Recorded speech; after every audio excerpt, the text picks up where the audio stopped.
Oppa Gundam style, everyone. You are listening to Wow Cool Robot. I am your host opening this second episode. My name is Jared, or Jay, and I go by he and them pronouns. My name is Julia. I go by she and her. My name is Max. I use he, him pronouns. Gundam Wing is a show that continues to be good, I think. I like to see it. It's my take. It's my personalized take that it's a hot take, but I would agree with it. I'm having a good time with it so far. Gundam Wing is a show that is very nice to look at and a show that's very bad to think about. Here's the thing. Starting about the fifth episode, it seems like the show might start to kind of like begin hurling its ideology at my head at a lethal speed. Yeah. I've been able to dodge the shots so far. I fear that I won't be able to keep this up for all 49 episodes of this TV show. I do think you're likely right. I think it will continue to beat you over the head with it until you submit. I mean, I'm glad I didn't finalize the show art until I watched these set of episodes, because now I know that the robot has to say. I know that the robot has to say "Peace is good." Wow, cool robot. Peace is good. I think they did it a little bit too on the nose. No, it's fine. No. I think it's fine, actually. I mean, it's like, certainly we're 6 episodes in. We have a ways to go before we kind of like, finalize how we feel about the themes on the show. But it's just, I'm certainly Billy Ray Cyrus much to think about at this current moment in time. It does have one very forward theme, and it will not let you forget it. Yeah. Oof. Oh, baby. You know what? It was the 90s. We can forgive them. They're doing their best. They're doing their best. I enjoy these episodes, though, that we watch before we actually get into them. I said this before recording, but I'm really glad to be watching it without having to take this cavalcade of sort of like background notes on who everyone is and like their organizations in the state of the world, because now I feel like we're kind of at the point where I'm kind of getting it, They introduce a character and I can tell, oh, you're part of Oz. Oh, you're part of the Specials. Oh, you're a mad scientist at the colonies. Yeah, you don't need 4 or 5 parts of world building for each character that show up on screen. Like, you actually have just enough that you could be like, oh, that's them doing a cool thing that I like, and I'm going to talk about that, rather than frantically writing 4 sentences to remind you who they are. I think the other thing is that because we have, at least in the dub, I don't know about the sub, but we have that intro narration every single episode after the intro animatic.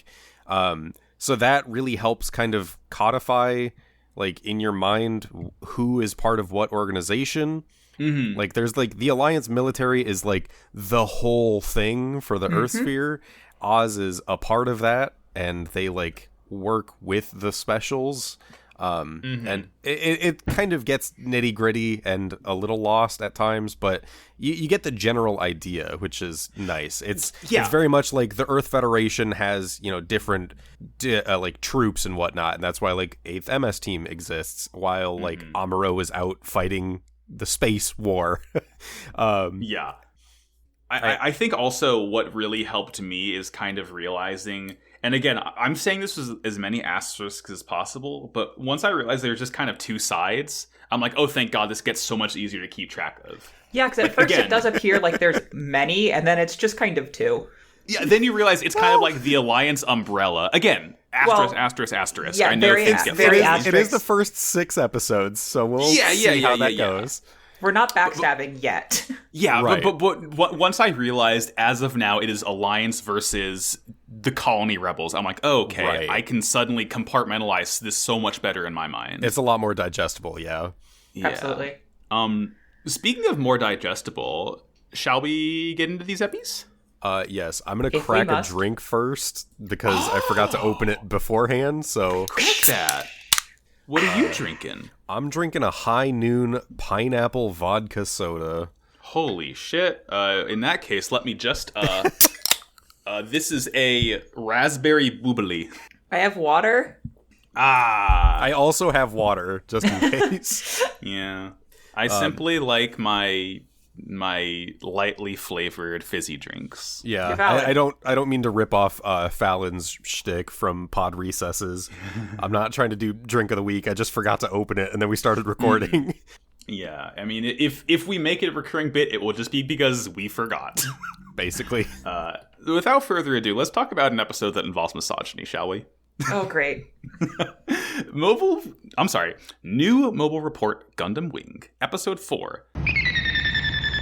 The Victoria Nightmare.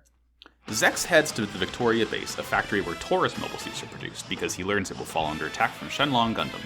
He meets with Noin, the commander of the base in charge of training specialist pilots for space combat, and they share a few moments together. That night, Wu Fei attacks the base and is pursued by Noin. When she realizes he is a mere child, she holds back, allowing him to get in his Gundam and take her out, calling her a weak woman. Rude! Meanwhile, Hero gets the mission to take out a shuttle carrying Gundanium and sneakily takes parts from Death Scythe to repair his suit in order to do so. Treize continues to manipulate the Alliance military to act how he wants, and Katra and Tarawa spend time together as the Magwanat Corps note how similar their Gundams are. Finally, Noin is recovered and is taken back to Victoria base, with Zex allowing her to fight by his side, letting them grow closer. Wonderful. The episode's good except for Wu Fei being a little stinker. Yeah, how do you feel about saying last episode that you like Wu Fei? That one comes around real quick on you. This is my curse. My favorite Gundam characters are, like, the ones that objectively fucking suck. Yeah. Like, Jared Mesa is my favorite Gundam character, and I don't think he does a single redeeming thing in all of Zeta Gundam. Yeah, like, no, it's the burden that I have to bear also being named Jared. He's just I mean, yeah, your name is spelled a bit differently. Right. But, like, my beautiful fail son Jared Mesa is a complete dumpster fire of a human being, and for all accounts, probably should have died in the first episode of Zeta, and yet somehow he made it to the end. Right. And he got, like, the least satisfying death, which, again, makes sense for his character. Yeah. But unfortunately, due to my delicate brain chemistry, I am forced to stand the worst possible characters in this TV show. I feel like being a fuck-up and having mommy issues is very different from being a child soldier that hates women, though. God does give his hardest task to his just That's true. soldiers. I am saluting so and hard you know right what? now. Thank you, Julia. Thank you for supporting me in my, what's the word, delusion? It's That's okay. probably right. Yeah. That's fair. So this one starts out, Zexin is in his cool shuttle, that nice blue one that we always see him in. He's leaving Corsica. He learns, turns out this Gundam sure did fuck that base up real big, huh? Uh-oh. Yeah, Troa and Katra, I think the number was 55% of the base got destroyed. Yeah. And that's pretty good, I think. Pretty and, like, they left before reinforcements came, so they made some quick work. Uh-huh. As Zex is flying, he gets a call from Victoria base, and we meet Noin, I believe Lucrezia Noin in the dub. Yep. Yeah, we never got a first name for us. She's just Noin. And I was living in blissful ignorance until Jared reminded me that she's 9. She is number 9, and hey, that's my favorite number. Look at that. Do we ever get a 16? We get 15, which is 15 in Spanish 15. at some point. Okay. All right. I don't think we get 16, as far as I can remember. That's what my new Mobile Report Gundam Wing fanfiction will be about. Hey, we've all got those, right? I definitely don't have an extremely long story about, like, Duo's progeny. It's fine. I'm normal. I like Duo. He's normal.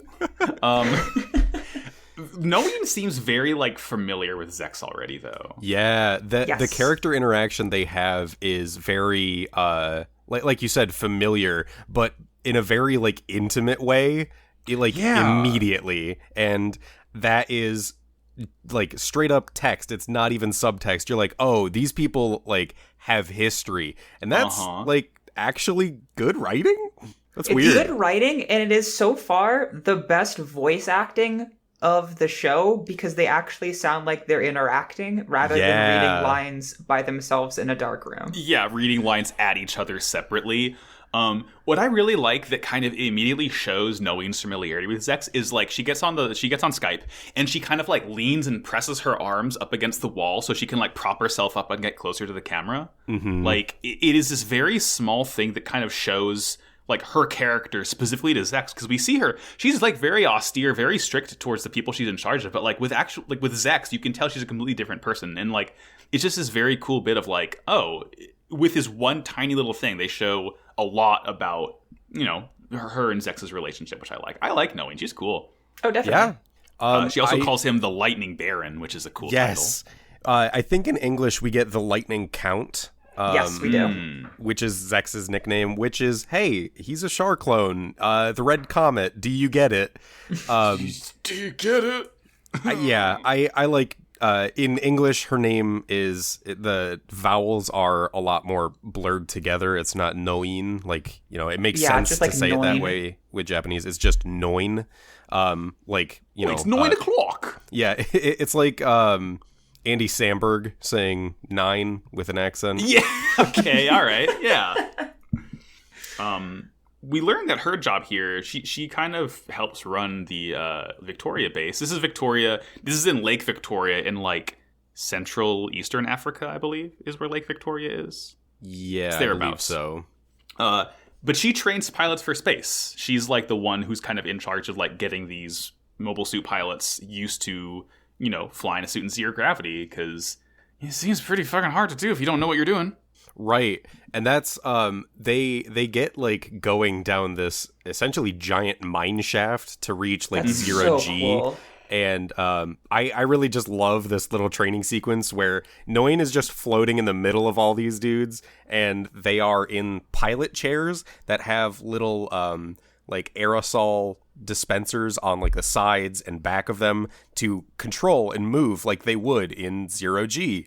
And it's very funny to watch these like amateur soldiers just like bumble around and literally bump into each other. Mm-hmm. And Noin is like, you have been training for this forever. How do you still suck at this? She's so mad.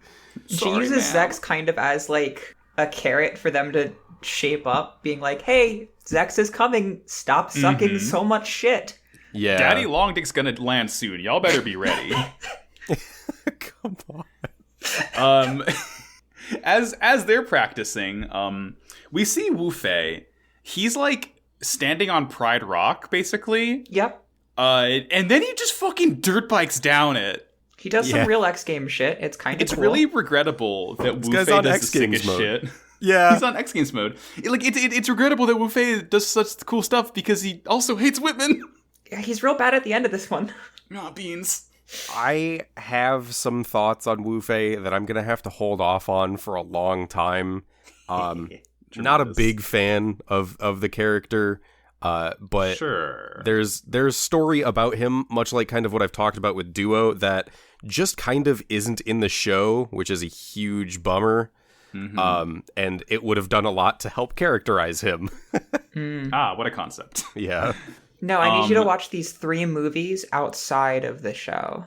Well, that's the thing, is there's additional content for Gundam Wing, and I would say the only things that are actually useful are the episode 0 manga story and Endless Waltz, which is like actually canon, which is nice. Mm-hmm. And then there's like Frozen Teardrop, which if you like Gundam Wing, don't look into Frozen Teardrop, and I'll just leave it at that. If people get mad at me, they'll get mad at me. Death of the author. Yeah. I mean, I'm not at the point in the show where I'm going to cover manga stuff until I've like run out and I need to like talk about fucking Crossbone. For but like sure. we're gonna do Endless Waltz, so that's gonna be fun. Yeah, like, that is happening. I'll bring I feel up like that's like, you know, everyone knows that would be the natural. Right. Yeah. Absolutely. Kind of like I did with Duo in episode 1. I'll bring up stuff where it's like actually pertinent, and just try to leave it at that. Just because I don't want to be like, oh, well, if you read the manga to get a better understanding, as I push my glasses up the bridge of my nose. The J context hour. So yeah, we get a little bit after Wu Fei goes X Games mode. Zex is talking with his men in his ship, and they talk about how they kind of lost track of. They lost track of the Gundam that they were tracking, which is the Shenlong. And I don't know how the fuck it did this, where it was like, and it was in the Yangtze River last time, which is, I believe it's in China. Yeah. Uh-huh. And now it's in Central Africa. It's and a Zex little bit of a definitely, nudesy. he had a line in the first couple episodes where he's like, oh, it's like, clearly it moves slower than the other ones. You sure, buddy? Well, part of it kind of bouncing back to, I think, episode 2, where the Cancer and Pisces were having trouble finding the wing Gundam at the bottom of the ocean. Yeah, they're just hard to track because of the metal that they're built out of. They can project a predicted path, which is what he did with Shenlong at the Yangtze River, but it maybe didn't directly follow that because, maybe Wu Fei thought it out a little bit. Shocker. You can never predict a misogynist. Right. And so that's the lesson here. It's a big thing that there has to be a visual on the Gundam for them to confirm that it's there to track it and everything too. Famous last words. That's sure as a Gundam as I get fucking evaporated by a beam. Yeah, there's a lot of times in this show where they're like, oh, it's the enemy. And they're like, I think it's a Gundam after their friends just got exploded. Right. And that's what's on their tombstone. After Wu Fei does his little stunt, I think we get our first glimpse at the Taurus mobile suits. Yeah. Yep. So we get right before we see the Taurus, we do get something a little kind of relevant where Nguyen's in her office, looks at a fucking a photo frame that has 5 or 6 photos of Zex in it. Yeah. That's it's really me with normal. Jared. That's me with my Gundam boy. Also, she does not podcast, Jared. Not podcast. I mean, well, if I did, I would admit to it on the air personally. But she does say a little line where she's like Zex Marquise, or should I say Peacecraft? Yeah. Huh? Hey, Nguyen, stop expositing to the viewers, please. Hello. Just really dropping some pretty important information out of nowhere. It's Nguyen. Girl, it's like the 4th episode. It's way too early for this shit to start. Yeah. But now that fucking name. We'll get to that name later on, but just I had to pause a little bit. I had to be like, oh boy, here we go. No, why? So you mean to tell me that the Char clone isn't who he appears to be? Wow. No. Whoa. Eduardo Mass, is that you? Quattro vagina? Hateful. But yeah, we do get our first view of the Taurus suits. And we also get Nguyen just really smacking the shit out of one of her soldiers who got real snippy about having to transport his own suit. Yeah. It's a little thing where they talk about, she's like, all right, men, y'all are in charge of taking these mobile suits off the base. And they said, well, shouldn't that be Transport's job? And it's as if he said well, let's see, it's as if he said something misogynistic to her. Yeah. And then she's as an example. Yeah, and just fucking whaps him on the head. The Taurus themselves, though, they basically took a Leo and said, what if it was goth? Yeah. Yeah. And it's a Leo that's black with these really nice purple and red accents. Yeah. It's just it is so fucking spiky. I don't remember if you said it during recording or before recording, but like you said, Jared, it's just Hammurabi, but Leo. Yeah, I did say that beforehand. It is okay. It is a really nice kind of callback to a UC suit that is kind of bug-like and spiky and weird in design. And I don't... They may have loosely mentioned it, but the Tauruses themselves are another specialized suit. Shocker, they have their own zodiac name. They have a specific purpose. Much like Pisces and Cancer are underwater suits, the Leos are the ground troops, the Aries are the air troops. The Tauruses are specifically built around space combat, which is why Nguyen was training the pilots in 0G and all of that. Yeah. It's cool. I was looking at these guys. I love it. It's pretty much the only thing that is left over from the Leo is the chest. And you still get the square screen. Yeah, that was the other thing I was going to point out is the camera sensor. Honestly, my favorite thing about these, if you look from the waist down, it has these really interesting, just really straight, blocky legs that end in these really weird heels. It almost looks like Turn A Gundam from the waist down with these just very square legs. And the heels remind me a lot of Iron Blooded Orphans, the Gundam frames. Which are the most heels I've seen on a mobile suit. Because again, I like when the designers make concessions of this is a space use suit, so it's not going to need to have traditional feats. You're not going to be standing up on things a lot. You might as well have a better system for it. Like, I'm sure that, like, in between the two parts of the feet is probably, like, a big old thruster that lets it, like, maneuver better. Right. It's just, it feels well thought out for what it does in the show, which I really like. Right. And they don't linger on it too long, which yeah, this is the only time you, like, see them, like, uncovered here. It's bizarre because they show it being uncovered. They kind of talk about, like, what their plan is. Oz seems to know, like, what the Gundams are planning to do because they talk about, like, oh, bases are being destroyed. Obviously, like, there is a through line with their actions. And from there we cut to a scene inside what looks like a club. This is normal. I need to know, Max, did the sub have music? It sure fucking didn't. Okay, because we also did not get music. So it is just, like, flashing, colorful lights. This shot of Zex, like, leaning against a bar on a bar stool, and no music at all. It's so upsetting. I fucking love it. It's a real choice to have, like, a rave dance club on the base. Yeah. Oh, no, you know what it is? It's one of those raves where, like, they don't play the music out loud. You have to have your headphones in. Oh my gosh, it's a silent disco. It's a silent disco. So Zex and Noe just super have on board for this. I mean, you don't see Zex's ears. That helmet probably can pipe sound into it. Zex it's has like his he's a kid in AirPods high school with his headphones through his hoodie. It's the same deal. God. Yeah. I was one of those kids. I get that.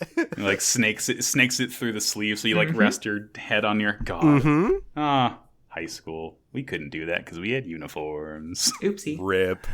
They have a little conversation about, like, knowing values all life in war, and she does everything she can. She's like, I'm never going to send my men into a battle where anyone could lose their life.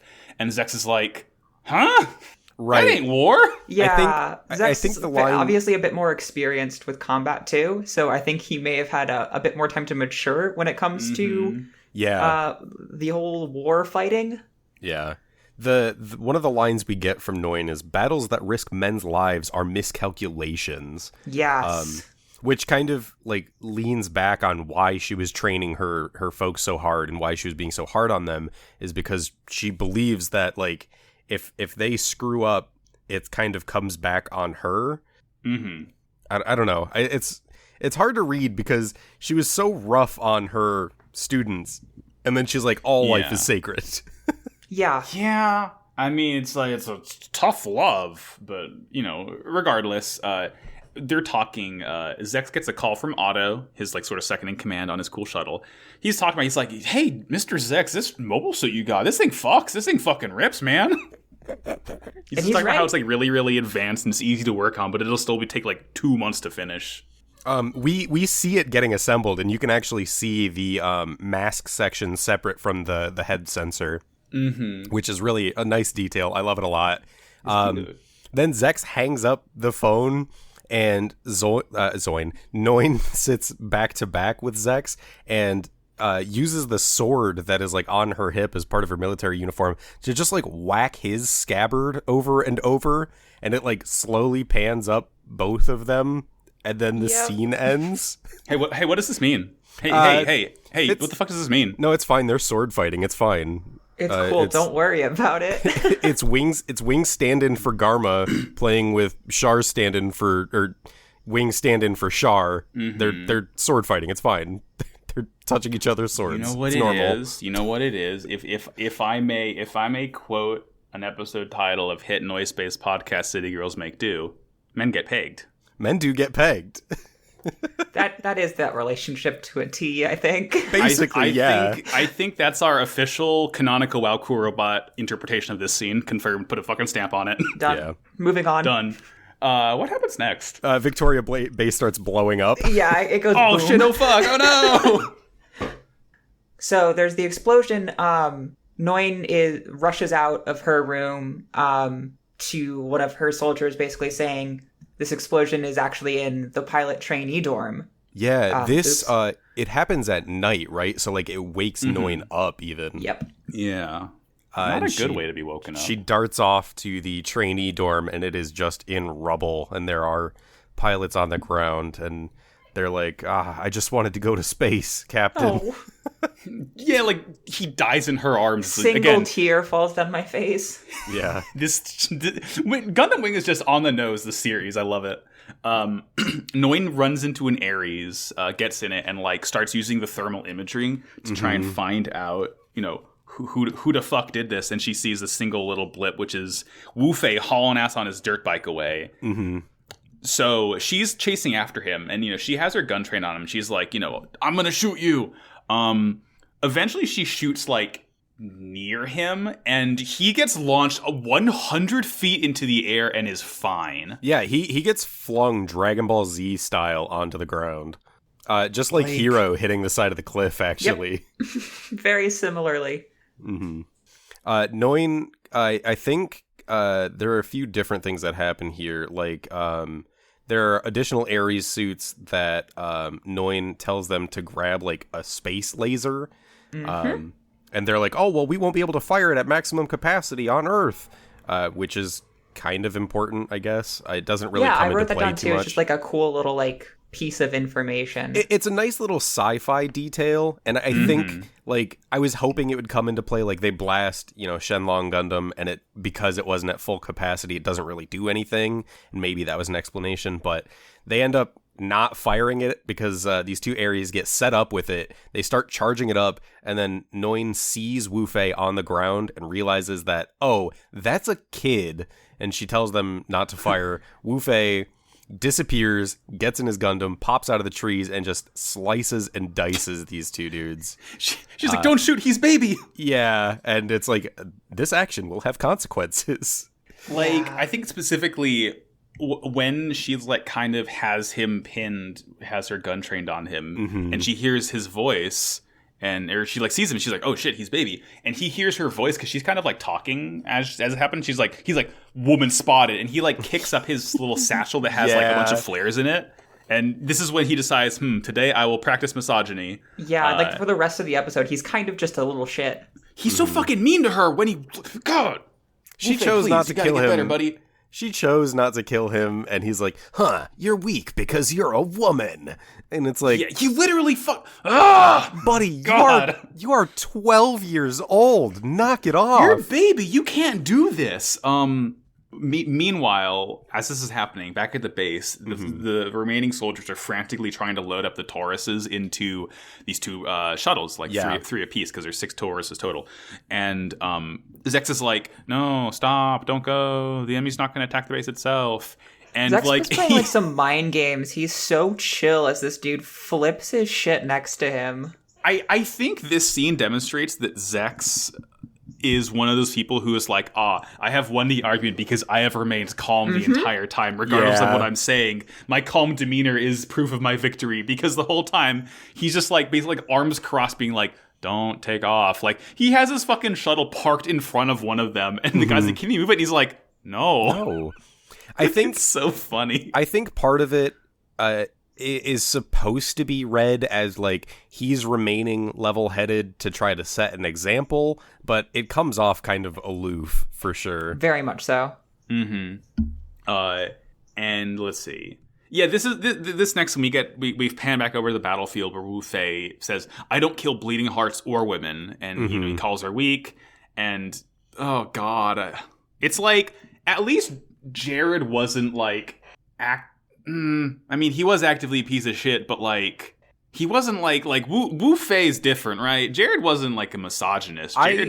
Jared needed a mommy. As far as I can remember, Jared had one instance where he's like, "Camille, isn't that a girl's name?" And then he got his ass kicked and stopped doing that. Yeah, that was the very first episode, and he got better. Growth. Yeah, personal growth. I mean, he got better in a lateral direction because, again, he did not become a good person. Right. But he cut that shit out specifically. I want to see if I can find it in the recording chat. It was Julia said Wu Fei misogyny arc, and I said a character arc implies growth or change. You did. Ba-da-ba-ba-da-ba. Oh, is that what you told me not to read? Yeah. Good. So this is not technically the first glance at the Alliance's beam technology, but we get a carrier full of Tauruses that launches, and Zex is still very much like, no, stop, don't go. And they take off into the sky, and we cut back to the battlefield again, and Wu Fei has co-opted the space laser. And, wow, cool gun. Wu Fei, 1995, I'm a firing my laser, obligatory joke. He blows up the transport ship. I'm scowling on my microphone right now. I do need to point out that we see Leos, specifically space Leos, in the intro narration that are also firing space lasers at a space shuttle that's leaving one of the colonies. Yeah. Mm-hmm. So I think when he fires this, you see it's like he fires it and you see it kind of like overheat and spark a little bit, and I think that kind of goes back to the reason they couldn't fire at full power, because like in space you don't have I think it has to do with like cooling, being in atmosphere and not being in atmosphere. Yeah, absolutely. I also and he just like and they showed it aside. too. They show it really well too, like the way it does spark and kind of look like it's unusable for an amount of time.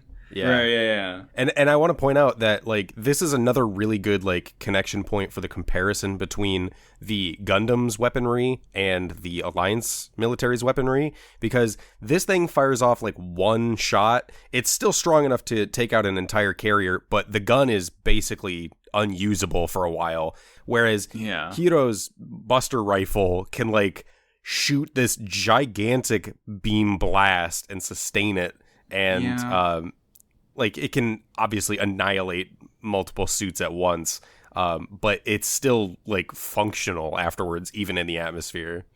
It's because he has the Solid Snake infinite ammo bandana. it's because he has protagonist rights. I read the script. And so after all that bullshit, we cut over. Hiro and Duo are chilling on Duo's cool trawler. Hiro's like perched on top of the wing, like running diagnostics on it, seeing like what repairs he needs to do. Yeah. And the whole time, Duo is just kind of talking at him. He's just talking babbling. About, Hiro, you rat, you are the source of all my problems. I don't know why I'm helping you. Yeah, I guess you're my friend, but oh god, I want to get you. Oh, Hiro, one of these days. It's so good. And Hiro responds maybe twice. With one of them being like, can you shut up? Yeah, exactly. I'm on my computer, please. Give me a break, homie. While Duo is kind of rambling too, he does mention by name, he compares Hiro to Evel Knievel in the English dub. Yeah, what the fuck was that? Oh, he does it in the sub too? I didn't pick that up. I think, I don't like... It could just be that they're using the dub script as the subtitles, but he does say, like the subtitles say Evel Knievel here for the sub as very well. knows. What a cultural reference! Like, wow, thank you. I mean, we can extrapolate that Evel Knievel is a dimensional traveler. True. Evel Knievel is the next Doctor Who. Not this again. So. Hiro kind of like gets a little like beep boop from his cockpit, and he jumps down in it, and he gets a mission to take down a carrier containing a bunch of Gundanium. Yeah, and he accepts the mission, and Duo's like, "Your Gundam is beat to shit. There is no way you can repair it in time." Mm-hmm. Yeah, Hiro accepts the mission for tomorrow morning. Yeah. And Duo specifically says like he's missing all these parts, and like there's no way. What are you doing? Mm-hmm. But then he does make this very apt point of remarking just how similar their suits are. Yeah. Mm-hmm. I wonder if this will mean anything. And then we go to the beach for a minute. We see Relina. This is the greatest scene in any anime I've ever seen. Absolutely. This is arguably better. I forgot about this, but this is arguably better than Hiro ripping up her birthday invitation and saying, "I'll kill you," as a response to being invited to a birthday party. Relina's just chilling at the beach, screaming out to the ocean, "Hiro, I'm right here. Come and kill me." She's just like a really cool, normal girl. She's awesome. First thing you gotta fucking know about Relina Darlian, she is so normal. I love her. Why is that the invitation? Like, Hiro, come get my ass. Yeah, come, like, inviting someone to come kill you just because you want to see them again. Yep, there's gotta be better ways. God, it is so fucking so choice. and that's like the only part of this scene. Like we immediately cut back over. Yeah, that was like the only part of the jump was for her to just do a big yell, and then we move back to her dad. Yeah. Mm-hmm. And her dad is in that same military meeting room we saw Trey's in the first set of episodes. What was the head general's name who has the bad voice? General Septum. Septum. That's Septum. Yeah, that's right. That's Tiber Septum. Yeah, yeah, exactly. I was gonna say he's an Oblivion character. We kind of get the idea that like the alliance military is bloodthirsty and wants to start war, but Darlian is the level-headed centrist here who thinks war might be bad, and what he gets for this is Septum saying, "You're probably a traitor. Get the fuck out, dude. I want to fight." There's a specific official who mentions that the mobile suits that have been attacking bases are made of Gundanium. Someone else chimes in, they're like, "Oh, can't Gundanium only be made in outer space? It's probably the colonies." And Darlian steps up and he's like, "No, don't worry. It's not the colonies." And they're like, "You're a traitor and a spy." And he's like, "That's insane." And then Septum's like, "You're insane. Get out." Yeah, and the thing is, the vice foreign minister's points are actually, like, super apt, even ignoring the spy shit. He's like, don't interpret the actions of a few as a reflection of the colonies as a whole. Mm-hmm. And it's like, the bit that does seem maybe a little bit out of line is when he says all of the hostilities by the colonies have been the fault of the Alliance military trying to take over. And that one may have been the reason that they called his ass out. Yeah, absolutely. I do need to note that you mean it's a reasonable thing to say that the aggressor political group is the cause of the problems of the one who is receiving the aggression? Yeah, the Alliance. We're recording this episode on 9/11. War is bad. Okay, war is bad. The Alliance stepped on the colonies' Jordans, and they got clapped for it. It's what they deserve. Get jumped. I do need to note that my only note for this entire section just says politics with a frowny face. No, that's Gundam, baby. I remember a lot of it just from, like, the actual conversation sticking in my mind, but it's just... It is... It is what it is. After Darlian's ordered to leave, we cut to Trey's in the bath. Sexual tension, the dialogue between him and Lady Un right here. She's just very much staring him down while he's just spread eagle in a big bubble bath in like a frickin' Roman open air bath. Yeah. Marble pillars. He's like the aristocratic villain because his outdoor bath is in a scale replica of like the fucking Parthenon or some it's shit. On the top of a mountain. He's by himself. Lady Un's like, "Next time I'll bring you rose-scented fragrance for your bath." Lord Trey's, I'm sorry I got you the wrong lush bath bombs. I know you like the galaxy ones. Trey's Kushanada fucks. This guy. And right below those bubbles, he's just hanging out. Oh, You're welcome. You're right. I love Gundam. You're correct, yeah. This is what we're here for. But specifically during all of this, we actually find out that the leak about the Gundanium and someone on that Parliament with Darlian, that was orchestrated by Trey's and executed by Zex. Zex handed out the information from what they gathered when the specials intervened when Troa and Katra showed up at that other base. And so there is actual content that happens aside from... It's not just bath hour with Trey's. What's between Trey's legs is real content here. It is hard to focus when Trey's is just letting it all hang out and being extremely sexy, even though he's got weird, fucked up villain eyebrows. Yeah, well, we wouldn't be able to tell if he's a bad guy or not otherwise. Yeah, no, it's. I think he's actually normal.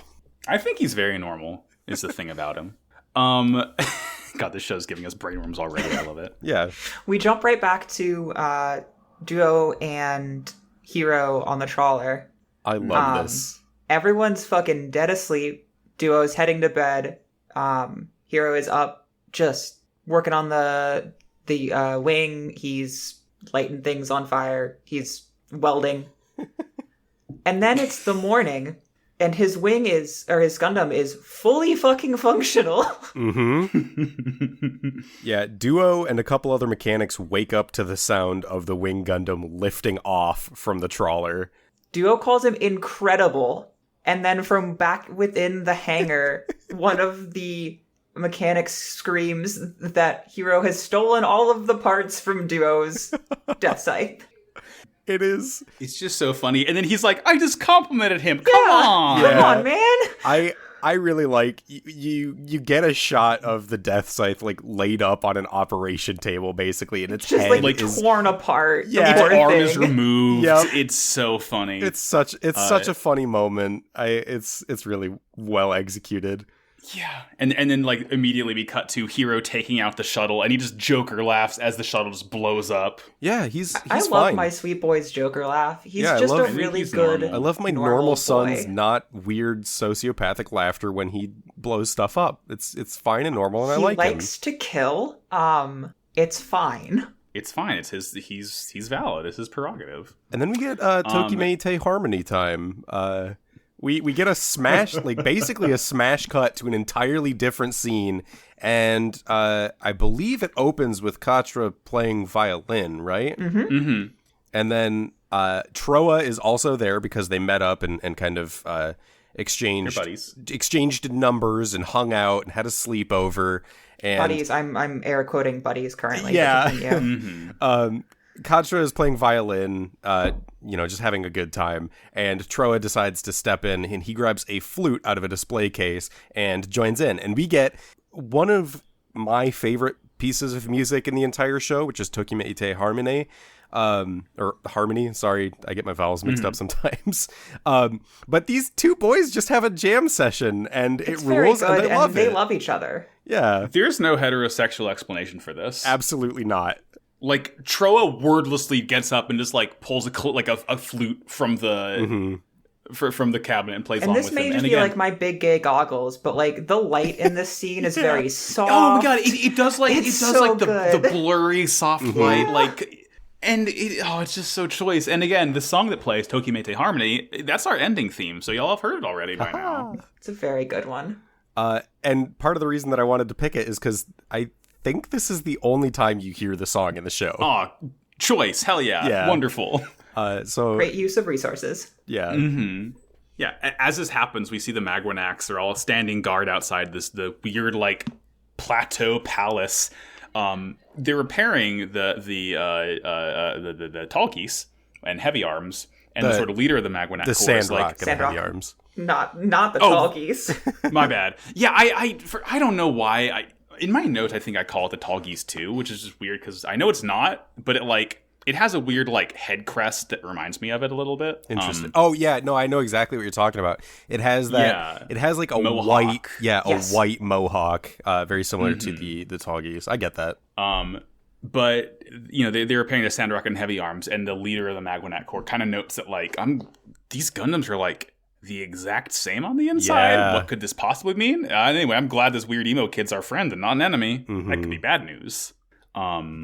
And the last scene here is back at the Victoria base. The Ares bring Noeen back in her commander Ares. It's just Oh my slightly different God. color. I think it's blue instead of green. Zex grapples up using this little wire to get to the cockpit.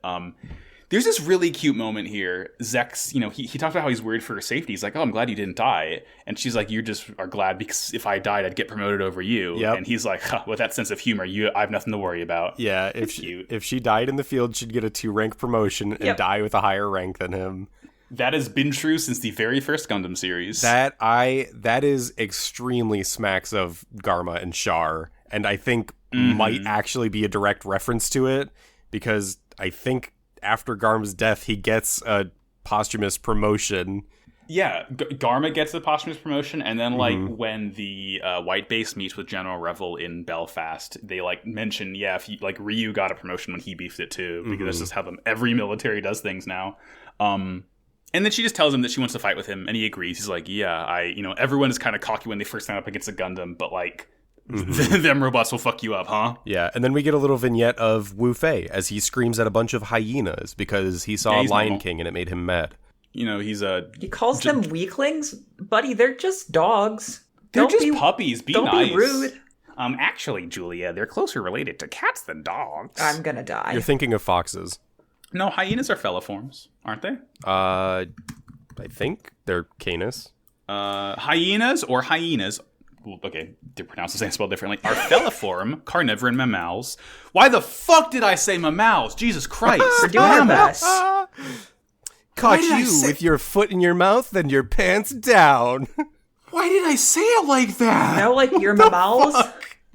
I guess I thought that it was going to say mammalian. I did like a fucking Persona 5 English dub. Good God.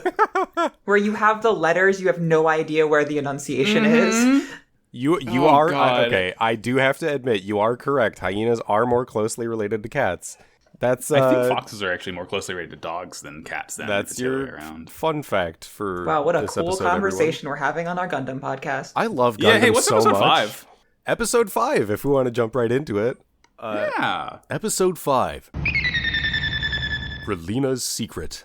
Relina and her father go to space for a conference, but a tragedy strikes as Lady Un sabotages the colony. She basically blows up the officials' conference. Relina sees it all, and actually runs back into the building that her father was in to see if he's alright. Once she gets in there, she sees her father. Mysterious men show up with guns and abduct her and her father, as Lady Un sends her grunts after to pursue them. A lot of secrets are kind of hinted at, and some are even revealed a little bit. Relina meets up with the mysterious Doctah J and gets a history lesson about the Gundam universe. Meanwhile, all of the Gundam pilots set up for most of their next assignments. I like it. I like it a lot. Yeah? I have to try so hard not to do like a Harley Quinn, like Mr. J every time. Dr. J! It's so bad. That's what my notes say that part too. I have every time his name is written in my notes, I have it DOCTA space J, Doctah J. Yep. There's no other way to say it. It's God. It's interesting this episode is called Relina's Secret when it's really Relina's dad's secret. Yeah, no, it's definitely Darlin's secret, not Relina's. Like, she's not the one who's holding this against anyone. So she doesn't know. My question is, do y'all like watching Gundam for the plot? Because that's this episode. Oh, yes. Yeah. Oh, boy. We have fun here. Yeah. So we're going to space. Relina and her dad and Lady Une are on a shuttle. They get launched out. They do the cool like ramp thing that like slings you into space. I love that little space ramp so much. It's where else is that? They need to put two of them back to back for landing, and then we get Gundam's Dick Smasher. I'm sorry, what? Guy or girl stands in between ramps. Yeah. Two shuttles. Yeah. It really helps with the dismount. God, this scene's so fucking stupid. They're flying to space. It's so good, though. Darlene's looking out. He's like, Relina, look upon the earth, never forget its beauty. And fucking Lady Une is like looking at her makeup compact and is like, you'll never see Earth's beauty again. Get a good look. Like 6 feet away, like definitely within sitting earshot. Across the row from them. You are not being quiet, woman. She wants to get caught. Yeah, absolutely. I love shit like that where people aren't paying attention to how close or how far away other people are. It's so good. Just like openly plotting. I mean, look, if I was staring at Earth's beauty from space, marbling at our big beautiful blue marble, I wouldn't be able to hear anything else because I'd just be so caught up in the splendor of the moment. Yeah, and then speaking of the splendor, we get a little moment with Relina's friends back on Earth. They're looking up at the stars and being like, well, it's a shame that the colonies don't sparkle quite like the stars do. And one of the other friends is like, well, Relina's up there right now, so they'll shine extra bright. Okay, great. Can we get the... I love her friends. I love that her friends are just stands for her. Her friends That's all are they do. all They're insane. just here for Relina. They all... She's her fucking hype crew. They all sound like they've been brainwashed, though. Their delivery's, like, so flat and, like, unemotional. They are some of the worst. That is the thing. It's so funny. Maybe they should get to be a Gundam team. Hiro is hacking again, I believe, and he gets some instructions to attack a supply base. That's kind of it for his little moment. We go back to the spaceship docking on one of the colonies. Relena kind of reflects on how it seems very unlikely for the colonies to rebel. Kind of like what her father said in the meeting with General Septum in the last episode, where it's like, it doesn't make sense for them to fight back the way that the Alliance is implying they are. And if they did, they kind of like are in the right to do so because the Alliance is like asserting militaristic control in space. Mm-hmm.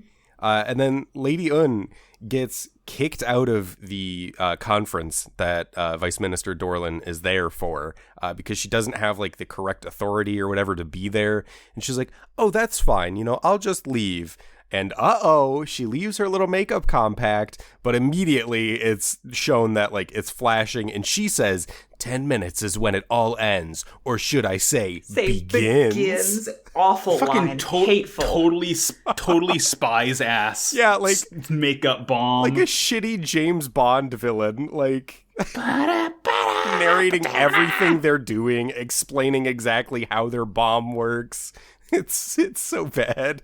Right before we do get to see how much these colonies remind me just of like the Halo rings, though, from Relena's little hotel room, as it just swoops up through the window in a circle. They're totally tubular. It rules. Hateful.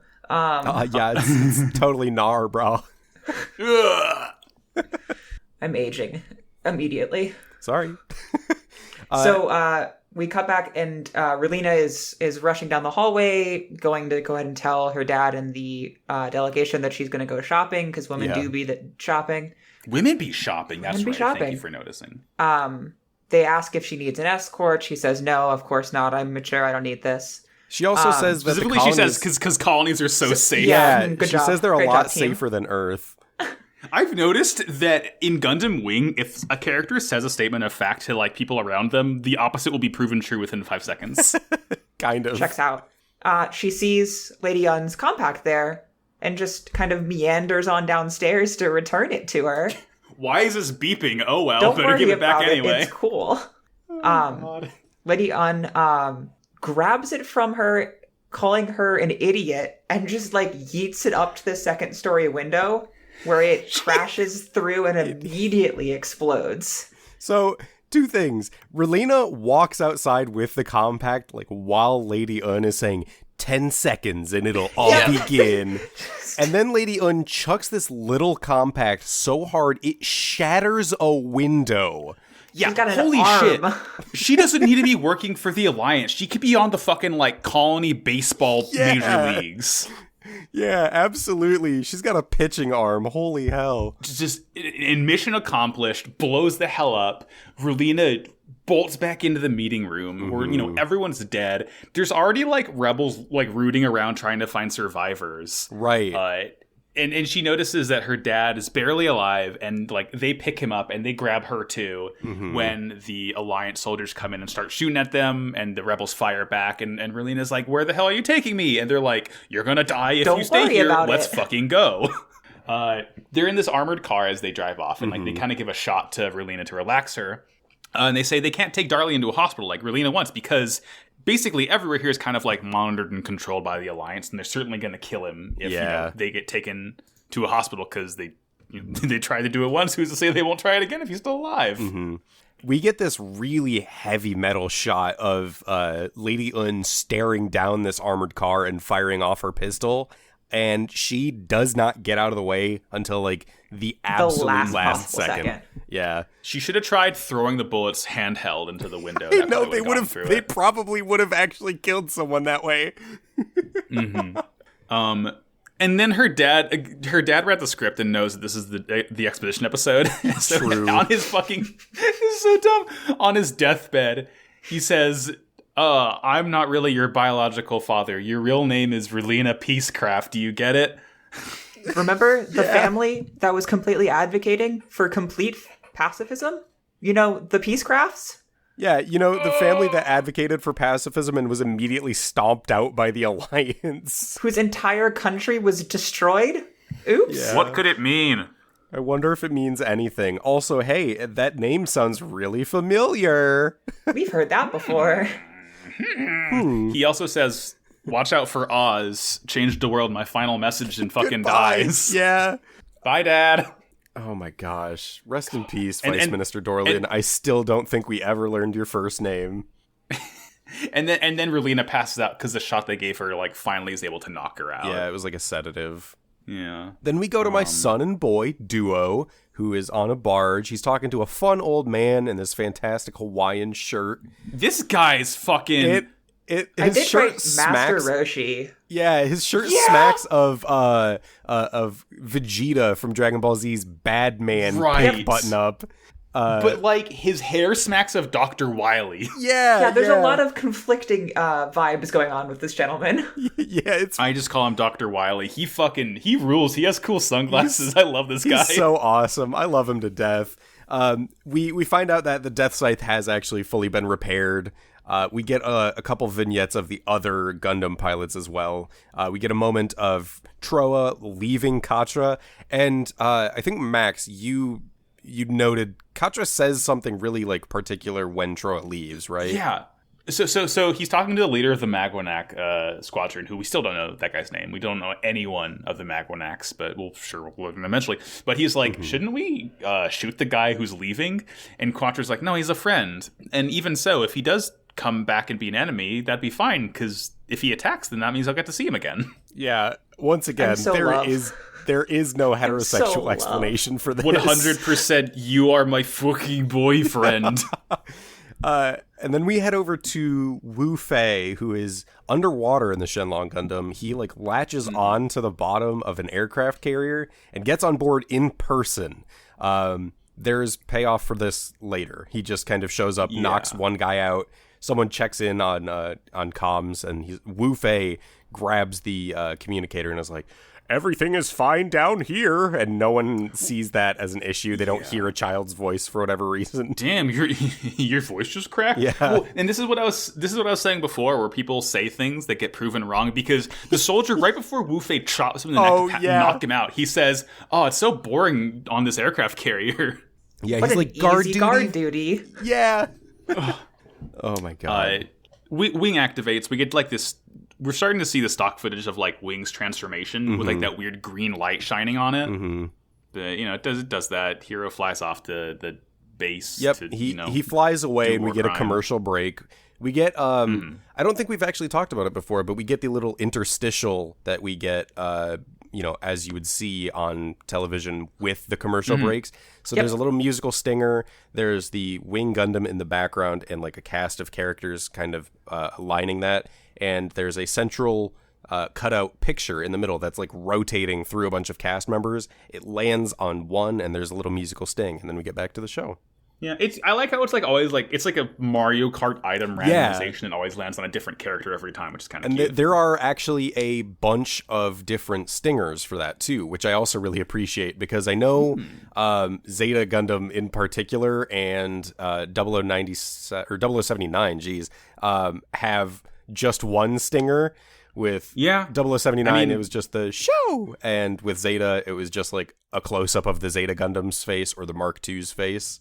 The interesting thing is, for Zeta, it's the Mark II until you see the Zeta, and then it's the Zeta. But for Double Zeta, it's always the single Zeta. Interesting. For every single one until the end. G Gundam does change it up too. G Gundam, there's two different ones. The first half, it's the Shining Gundam facing left, and then the second half, it's the God Gundam facing right. Like, and that's circuitry coming in. Yeah, I was going to say that, like, really cool circuitry. Yeah. After the commercial break, Zex is talking to Otto. He's telling him, keep up the good work. Zex tells Otto to keep up the good work on the tall geese. Noeen kind of wonders. We see the tall geese mask off again, too. I'm going to bring it up every time we see it. Think, mask off. I'm like, is tall geese problematic? No. I mean, it is in the fact that it's a war crime machine, but... Yeah. But while Otto is talking to Zex, Otto says, even those Gundams were built on the design of this tall geese, which, hey, that's pretty crucial information regarding the tall geese in general. The tall geese was designed 20 years ago, and the Gundams, have come into existence pretty recently, but they used the tall geese's design, which says something for how, like, capable the pilots have to be, because the tall geese was, like, shut down because it was, like, so big and so powerful, pilots like couldn't handle it, so they made the size smaller, and that's how they got the Leos. And that also kind of highlights something that we haven't really seen, which is the actual height difference between the Gundams and the Leos. It's like there's a size difference. It's wild. It's a problematic height gap. We have we cut back to the Rebels and Relena, Right. where we have Lady Unn blasting out on TV, blaming terrorists for the death of Vice Foreign Minister Darlin. Hey, what day are we recording this episode?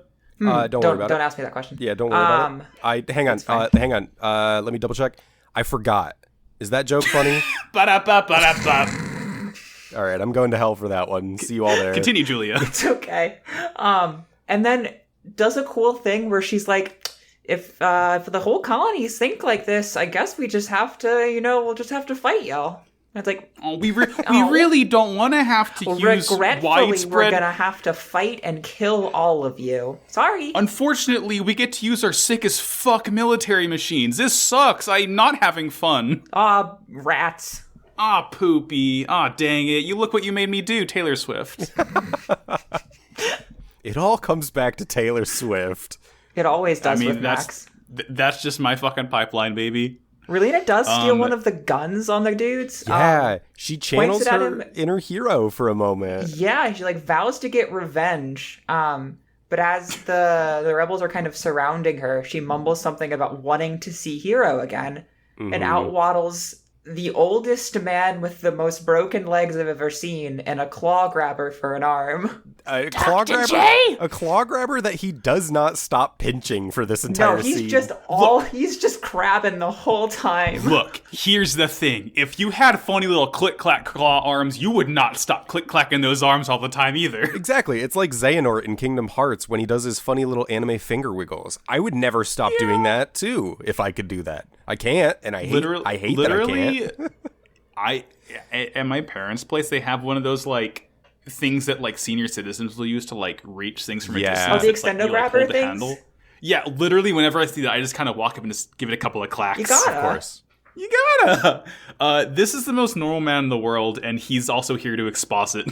We love it. We get some more lore. He immediately asks if she means Hero Yui. Mm-hmm. And of course she does. Of course she does. We do a hard cut for a second back to Hero destroying some Leos and then some Ares after that. Melting things with this fucking beam gun. Mm-hmm. This gun fires in 100-foot thickness. It's absurd. And I think Jay was saying, it does show the difference between the Alliance's beam rifle tech. Yeah. Because not only is it stronger, but he can just keep fucking doing it too. Mm-hmm. Mm-hmm. We also do get a... I will say there is supposed to be a capacity to the Buster Rifle. There are 3 very large canisters on it that are very pronounced towards the butt of the gun that are supposed to be replaceable because they're energy packs or whatever. I don't think you ever see Hero do that, but fun Gunpla fact, on the new RG Wing Gundam, those are actually interchangeable parts. You can actually separate the gun, take those out, and put other ones in, which is a wonder. They did so much for that thing to make it such a wonderful detail. I love when they get to do that. Yeah. And we do get another quick scene, meanwhile, where Zex and Noeen are talking about Darlene's death. And Noeen kind of notes to herself that Zex is still worried about Relena, and he holds too many secrets. Yeah. Let's see. I had a specific note. She specifically asks Zex as he's watching the conference, and I think Noeen maybe mentions Relena or something like that, and she asks Zex if he's still worried, just as a general question, and that is just kind of leading towards development. Another base is under attack. We watch Hero blow everyone up. Sorry, we already said that. We get back to Doctah J in a private limousine with Relena as they drive away from the rebel hideout. Doctah J reveals that Hero is a trained assassin for the purpose of bringing peace to the colonies. That's my boy. Do you get it? We trained this person to kill people to bring peace. There's a lot of... That's logical. Yeah, there's a lot of really specific lines that I I'm not going to walk through all of them. If you watched the show, you've heard them. If you haven't, I'll give you a couple. But the specific line that I focused on was Doctah J saying, "Wars are started by people and they end with people. Hero is tasked with attacking only the dangerous and evil people who are starting wars." And then we get some actual history of the colonies. We learn that Hiro Yui, the one we know, is actually a code name. It was a moniker chosen because it was the actual name of a politician who led all of the space colonies 20 years ago. The real Hiro Yui was actually shot and assassinated by a mysterious organization. It was Oz. And then, like, all of the colonies, for whatever reason, kind of stopped communicating.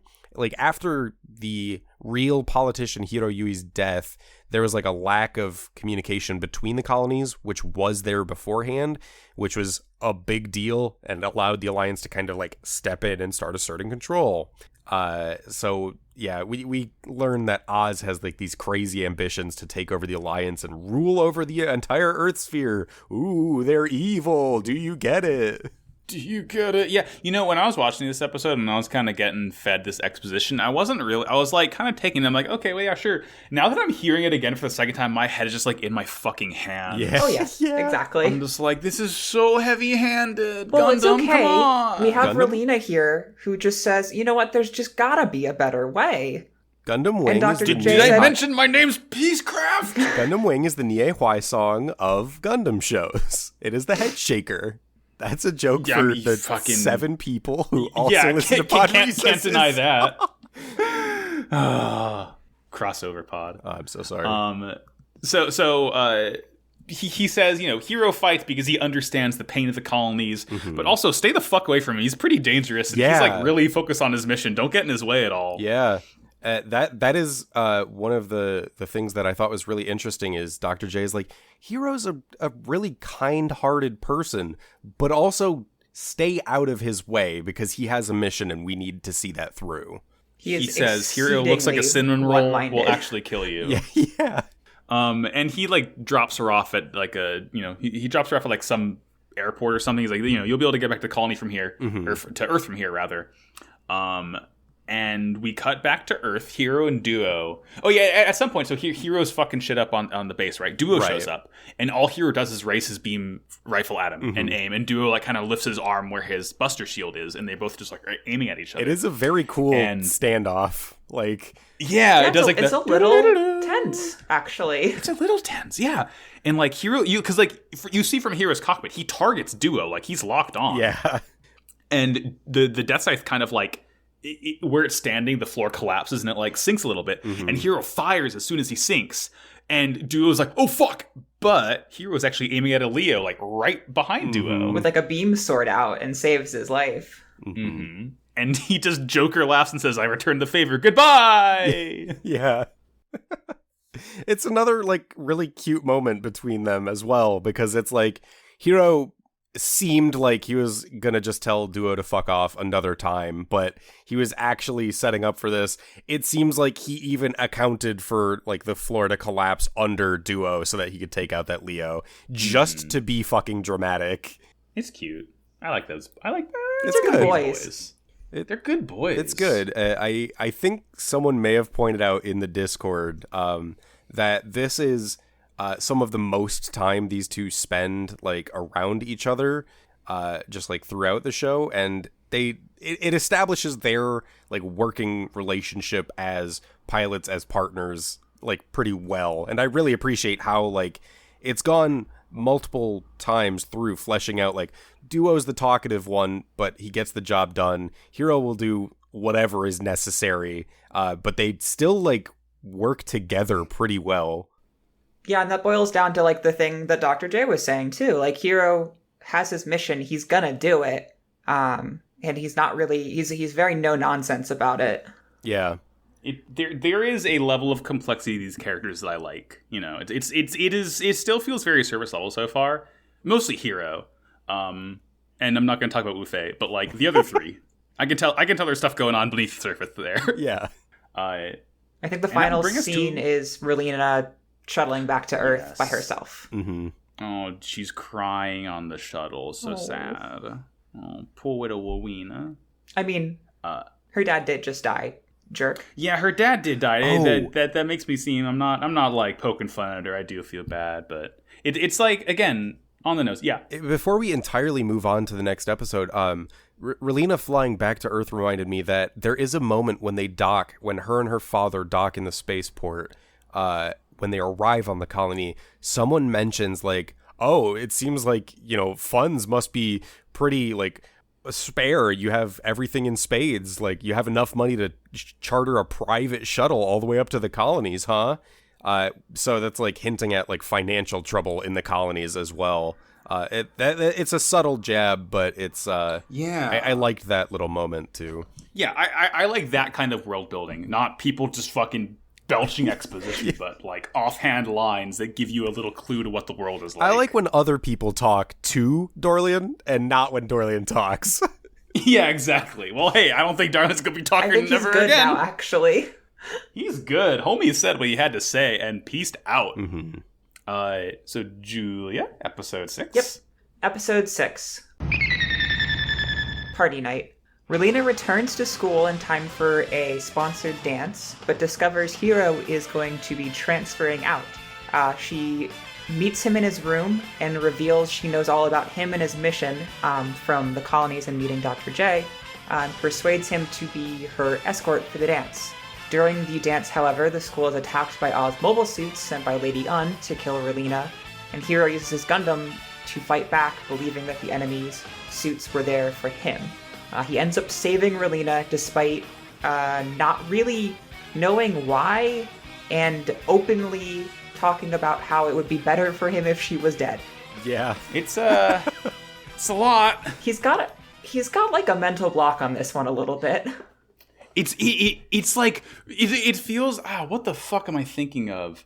Where is it a game or like a show where someone tries to kill someone and like is like, no, I put like a psionic lock on your brain. This is what it feels like. It's every first-person shooter when you try to pull the trigger on an NPC and it doesn't let you. I was gonna say it's any Fallout game essentially.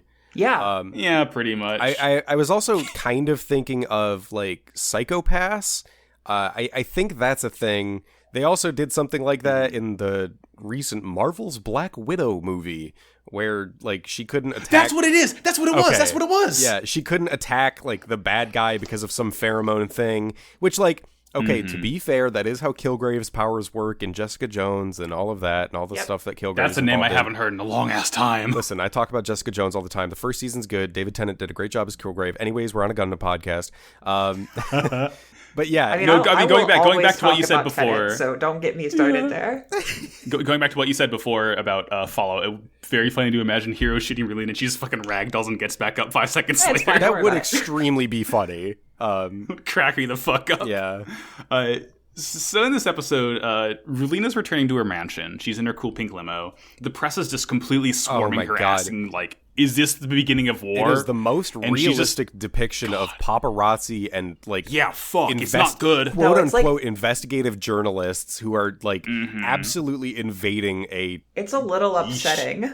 like I get child in I get grief. Vice Minister Dorlin was a public figure. His daughter's not. Leave her alone.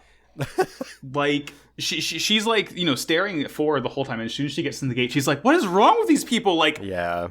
do they not know what actually happened? And clearly they don't, but like, it's very much, she's like a 14-year-old girl who should not have to be dealing with this. And Oz and Lady Un are already controlling the narrative, like we saw last episode. Lady Un got interviewed and was like, oh, this was a terrorist attack. Like, I was not involved.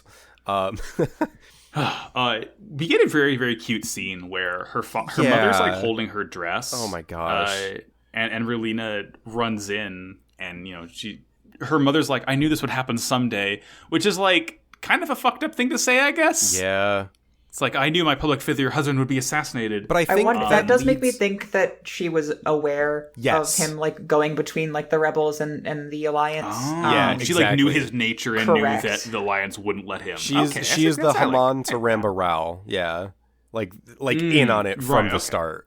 Yeah. And her mother asked Relina, did your dad say anything before he died? And she kind of like thinks back to what he said, and she says no.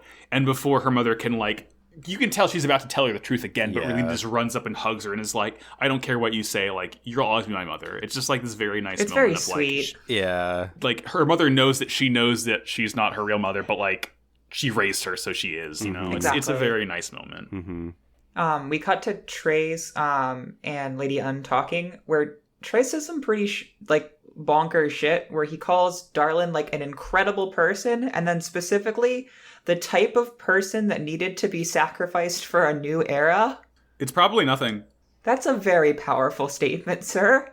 He's as he's saying this, he's like letting birds go free. Do you think this is symbolic in any way? No, it's fine. Those fine. those Don't worry about birds it. are important. I will say that Those much. birds. This is a fucking plot bird. This is a Chekhov's bird. This show has done a few things that it has set up and paid off in the last episodes as well, and this is another one that like I've seen Gundam Wing maybe 5 times in my life, and I have never actually paid attention to that moment before, and this time I was like, oh, symbolism, huh? It's symbolic. We're not going to tell you why. I also found it odd that this was kind of voiceover, because Trey's wasn't actually talking during this scene. Right. It was a weird... It was an interesting like, choice for the animation. Yeah, I guess they wanted to show Trey's letting the birds go free and also have this over... Like, essentially the implication is that he radioed... He Skyped Une, and then, like, afterwards to set the birds free. But they just kind of, like, press it together. But he tells her that her new mission is to go after Relina, because she knows what happens. Yeah, I gotta tie off that loose end. Yeah, gotta burn that bridge. She requests he tells her to... mobile suits, and he says to take 5, and she's like, wow, that's significant, actually. Yeah. If only you knew why you need that many. Yeah. And after he tells her that, like, to himself, he thinks, I don't even think 5 is gonna be enough. I don't know about that one, team. I don't even, like, at this point in the show, I don't think any amount of mobile suits are gonna be enough until Tallgeese gets on the field. When you're right, you're right. Mm-hmm. I mean, I've seen the intro. I've seen the only thing that can actually hurt a Gundam is that fucking thing. The big, beautiful bird itself. Yeah, so we cut to the school. Relina's having double party. First she had her party at her estate, and now, like, the school itself is throwing her a party.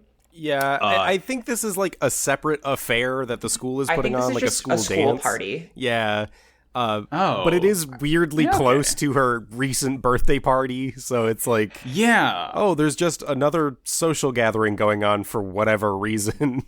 Mm-hmm. Our fancy school wanted to throw a cool party. It's our spring cordial. Hero's hacking away again in the computer lab as the party's kind of beginning. He's just essentially erasing any records of him at the school. And he, like, looks down through the window and sees some people running to the party. He's like, this doesn't involve me anymore. Yeah, that line made me fucking laugh. He out loud to himself declares he's not involved. Yep. You know, like a liar. You know. Relina, like, walks into the party and everyone's kind of whispering to each other. Talking about her father and his assassination, how it's all over the news. Her friends in particular come up and say, like, oh no, I'm so sorry, like, we're so sad for you. And she's like, can't be too sad for too long. She's being too mature. Yeah, that's kind of a repeating thing I have with Relina, is that we know she's not, but she certainly wants people to think she is. Yeah, she's trying so hard. And, like, that definitely is a very compelling part about her character. I like that she is, like, of the young cast, I like that she's the one who's trying so hard to be the adult in the room. Yeah, like God forbid we need one. Yeah, like, to the point where you can tell it's detrimental to her because she clearly wants to have these feelings, but she's, like, forbidding herself, which is, like, again, a very cool, compelling part about her. And I really like her character just because it's just, like, it's cool, you know? It's like, I like that. She's not what I expected, you know? You'd expect the main, like, not royal, but, like, you know, the aristocratic girl to be this, like, spoiled, emotional brat. But, yes, like, I've seen Iron Blood Orphans, thank you. In terms of being royal, well... Oopsie. I mean, well, oh, got it. Just let me forget that her last name's fucking Peacecraft. No, it's fine. Okay, they won't let you. She hears the chatter, because this is now a school rumor that Hero is transferring away from the school. Mm-hmm. And kind of jump cuts up to his bedroom because she knows where that is for a reason. Yeah, right. Yeah. I mean, look, it says fucking hero on the little plaque on the door. It's hard to miss. You're right. He's packing, he's getting ready to leave, and she's like, "Hi, hero," and he just whips around holding a pistol at her. It's good. Keeps that motherfucking thing on him. But this scene rules because she's like, "I met Doctah J. I know you can't kill me without causing a commotion because you're a secret agent. You don't want to have people investigating you. Mm-hmm. You cannot shoot me right now. There's a party. You want to fucking dance, homeboy?" Yeah, that's, oh my god, it's so good. I mean, specifically, what she says is, "There's a party. We might as well enjoy it, at least until the dance is over." And then she, like, curtsies and bows, right? Yeah. Yeah. Oh my god. She walks in that room and she's like, I am in control of this situation. Like from the second she steps through that doorway, that like it's just her. It's really funny. This comes right after we were talking about Verlina trying to be the mature one, because it feels like whenever she's around Hero, she is the mature one. Like, Yeah. Hero, she has this like spell over basically everyone else. She has to really try, but with Hero, it's like she is in control immediately, and I really like that kind of like duality to her. Yeah. This is kind of a quick aside, but with Relina being technically from a royal family, that would make her sort of a princess. And I think it was in episode 3. There's a moment where she talks about Hero like retrospectively, and I think she calls him a little prince. It was like a space prince or something. Yeah, and that is a theme that gets carried on a lot. I think there is like a direct fairy tale that they're supposed to be compared to. I believe it's Sleeping Beauty, which, sure, I guess. Well, I'm sure. Well, again, we've seen 6 episodes. I'm sure we'll be able to flesh that out over time. Yeah. We get a short scene of that aircraft carrier from last episode. Mm-hmm. It's the one that Wu Fei got on. It seems normal as it docks, but then Shenlong bursts out from the inside. It's on fire. It's holding like the melted upper half of a Leo, and it's just belching flames out of the dragon arm, just melting this entire dock. We get Wu Fei saying, "Hey, y'all, security sucks shit." Yeah, again, I like when he does this and not when he's around a woman. I love Sai Saishi and I love Dragon Gundam, but I gotta say, the double barrel flamethrower on a single arm is sick as hell. Yeah, I mean, he needs the other arm to hold the husks of mobile suits, right. So it makes sense to kind of consolidate that into one. And this is maybe just me geeking out a little bit as someone who likes dragons and grew up, liking dragons.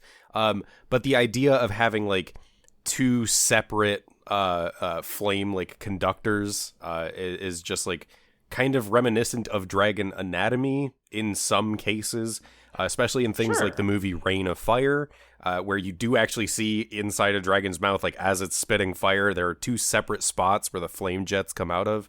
It's just really cool. It's a nice way to mix it up while kind of blending mechanical and organic design a little bit. Obviously not to the degree that G Gundam does. That's a bit much. But yeah, it's sick. The flamethrowers are cool as hell. So my next note says clown mode. Yeah, mine says clown time. Welcome to the fucking circus, baby. Welcome to the fucking circus. Magnets, how do they fucking work? It's the Dark Carnival all over again. We get Troa's alternate costume.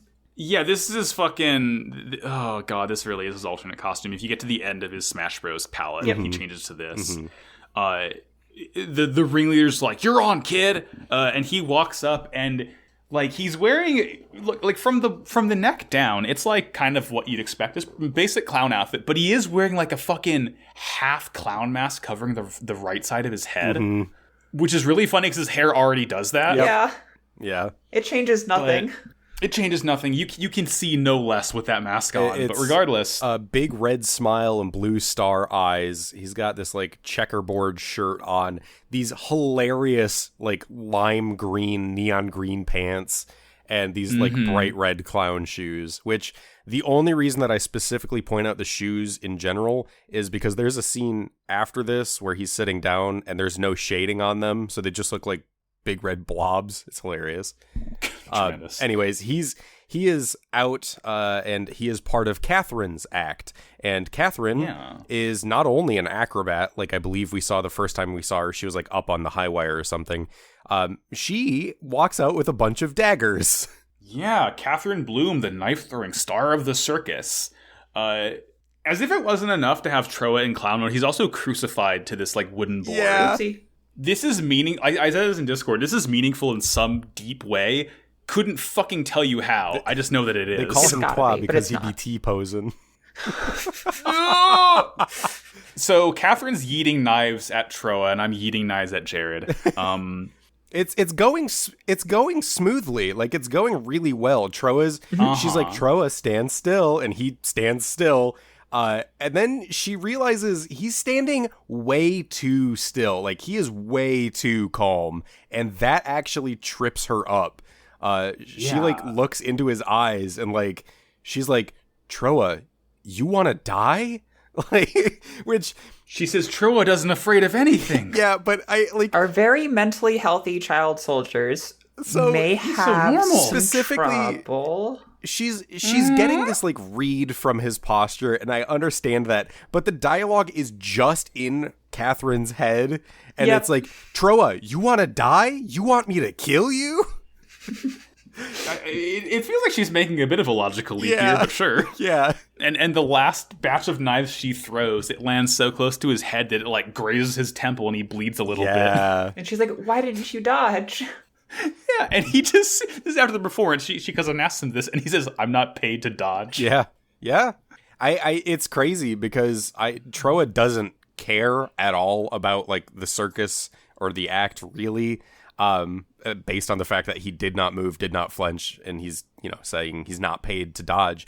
But if I were in that crowd and I saw that dude get like sliced and not move, I would be pogging out so hard.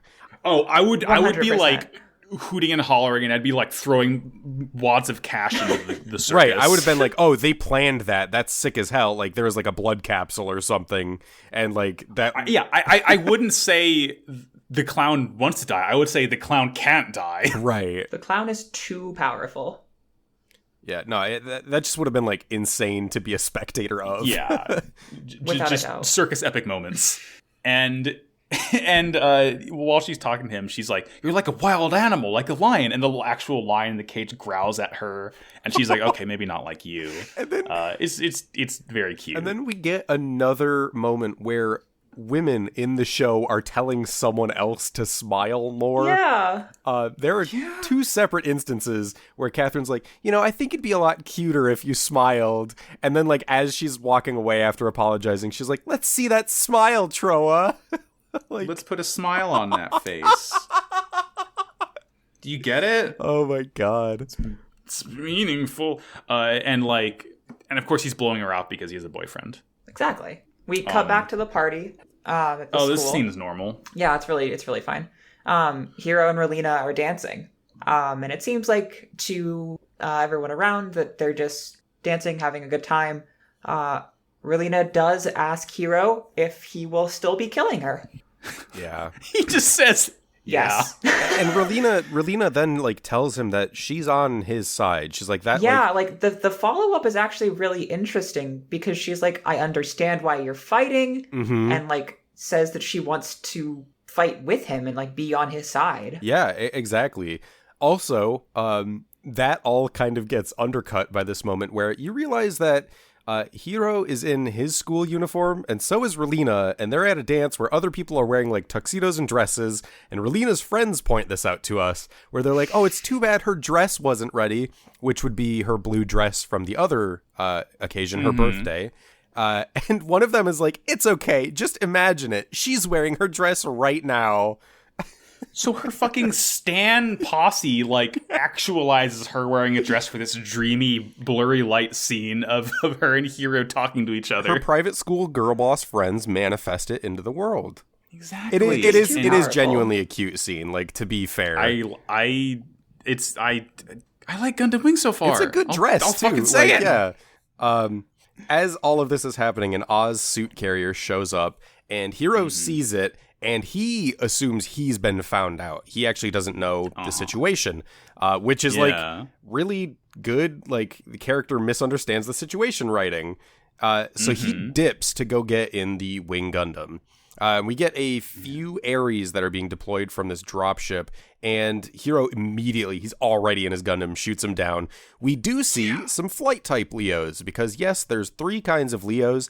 These ones are blue, and they're Fleos. They drop in from the sky. They're not quite as mobile as the Ares units. We don't see any of them with it, but they do have like a flight pack that is intended for like ground flight use instead of maneuverability. Before they're actually dropped out, we do get a scene with Lady Un and the leader of those Ares. Yeah. She the leader is like, I'm not so sure I'm comfortable doing this mission. This is like a civilian location.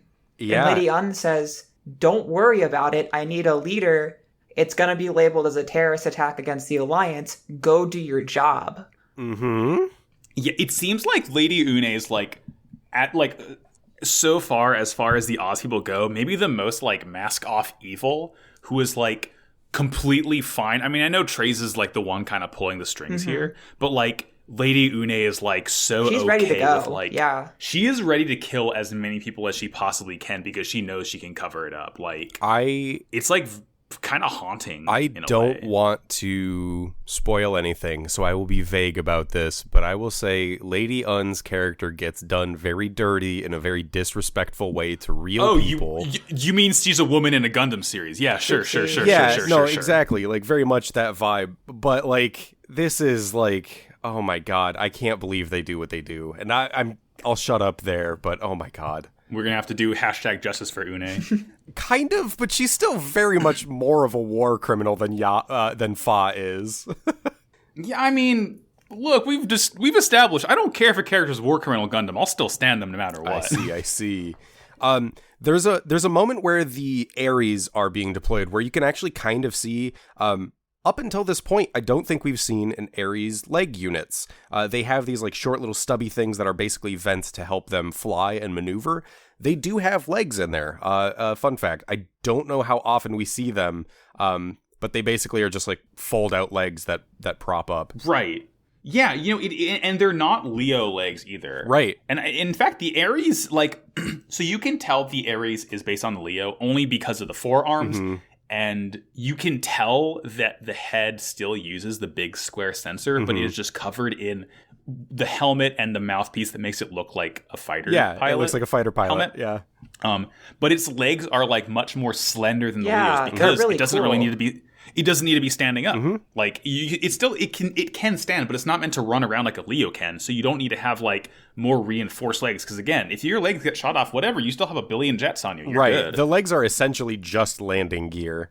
Yeah, so they don't need to be more bulky in armor, which is like I really enjoy the actual, like, especially coming from the Super Robot show that is G Gundam. Yeah. I like that they're clearly putting a lot of effort into the actual, like, you know, thoughtful mechanical design. Speaking of thoughtful mechanical design, we get this action sequence, and Hiroyui ejects a beam saber from inside his shield. His shield folds in half a little bit, and a beam saber is ejected from it. He grabs it, and we get a green beam saber, which I don't think that's been done up until this point. As I know there have been like yellow ones, like with the O, but just about everything else has been pink. Yeah, all of the enemy suits, at least in Wing so far, have been pink. Yeah. So we get our first alternate, as far as I'm aware, our first alternate beam saber color. So, yeah, okay. In Char's counterattack, the Sazabi has green beams, but it's like a beam tomahawk. Yeah, and you're right. Like, it's not like the slender beam saber like the new Gundam has, because that's still pink, obviously. Mm-hmm. It's more of like a jagged like razor of beams. So like it is not a true beam saber the Sazabi uses. Right. Yeah, I would go as far as say this is probably. Wait. Oh no. F91 came first. And that's green. Oh. Son of a bitch. We're 4 years off. We're close. We're close. We did our best. And fucking wait, what are we saying? Literally G Gundam, Shining and God Gundam have green beams too. No, they're pink beam sabers. They're green when he uses like Shining Finger's sword, I think, but I believe his beam sabers are pink, unless I'm insane. Shining Gundam beam. I'm nodding along and smiling. live research. According to no, they're green. Oh, I've been so excited. According to Shining my kits. Shining Gundams are definitely pink because the old kits have on the pink beam sabers for the kits. There's a little a clear sticker that you can put on it that says G Gundam, just like in the opening when the Shining Gundam unsheathes the beam saber and it says G Gundam in the beam. Okay, so that's true. God Gundams is green. God Gundams is green. Okay, so I apologize. I'm extremely wrong. I've been so excited about this, and now I am a fool. The lesson here: never get excited about anything. So we get this sick animation. Anyways, the Wing Gundam now has its beam saber out. Lady Un orders for the Gundam to be captured. Then we actually cut away from the action for a moment, and we get the Spider-Man at the desk meme of Gundam Wing, which is Katra at the big desk. Yep. Yeah. Just kind of His watching fancy lab everybody. mansion. Yeah, he's just Googling away a at his radar. little computer. He's just like, oh, I hope, are these all Gundams? Are they all like me? I hope I can meet them and make more friends. I love Katra. He's just a little guy. Do y'all get it? He's the smart one. Oh, you mean the one who just actually makes friends and establishes a base and just fucking chills out? Yeah, I believe it. Oh, yeah. We do another hard cut back to Duo and his squad, where the Master Roshi looking mechanic is talking about in the dub drinking some good Joe after a hard day's work. And then he is shown with just a bottle of liquor. Mm-hmm. A bottle of coffee. Yeah, it's just coffee. Thanks. It's Kahlua. Yeah, Thanks, Cartoon Network. Duo is looking up at the moon and kind of talking about the moon's too close from the colony, as it kind of looks like a graveyard, but here on Earth it's much more beautiful. And he's like, I wonder if that guy ever looks up at the moon. And then we get a line that is a big part of my development as a person, continuing with Gundam Wing. But we get some dialogue here in the English dub that is part of a Chance the Rapper song. In the song Nostalgia from the 10 Days album, which I think was a mixtape even that he made himself, Chance samples this moment where Duo is talking to this Dr. Wily looking motherfucker, and that is the lead-in for the song. And that is probably one of my all-time favorite fun facts about the show, is that it gets sampled on a Chance the Rapper song. I love that. I told that to my brother, and he was like, he knew it was from an anime, but he just didn't know that it's specifically from Gundam, and specifically from Gundam Wing, which is it was fun to be able to tell him. Yeah, and it's this moment of Duo being that guy really needs to learn how to unwind and appreciate life. Which he's absolutely right, too. Oh, yeah. Hiro does need to chill the fuck out sometimes. And it's juxtaposed by cutting back to Hiro slicing a Leo in half, hot dog style. As he does this, there's this really nice, I say with an asterisk, but Relina's friends are with her, freaking the fuck out, and she's calm. She's it's okay, you go away.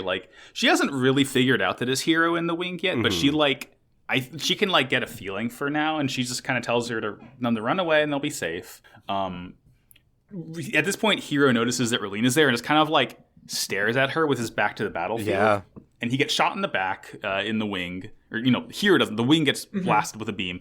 A beam hits one of the towers of the school, which starts collapsing, and Hiro instinctively dives down and, with his shield blocks the rubble from hitting Relina, and he's like, why the fuck did I do that? It would have been so much better if she just immediately gets squashed there, and now he doesn't have to worry about her anymore.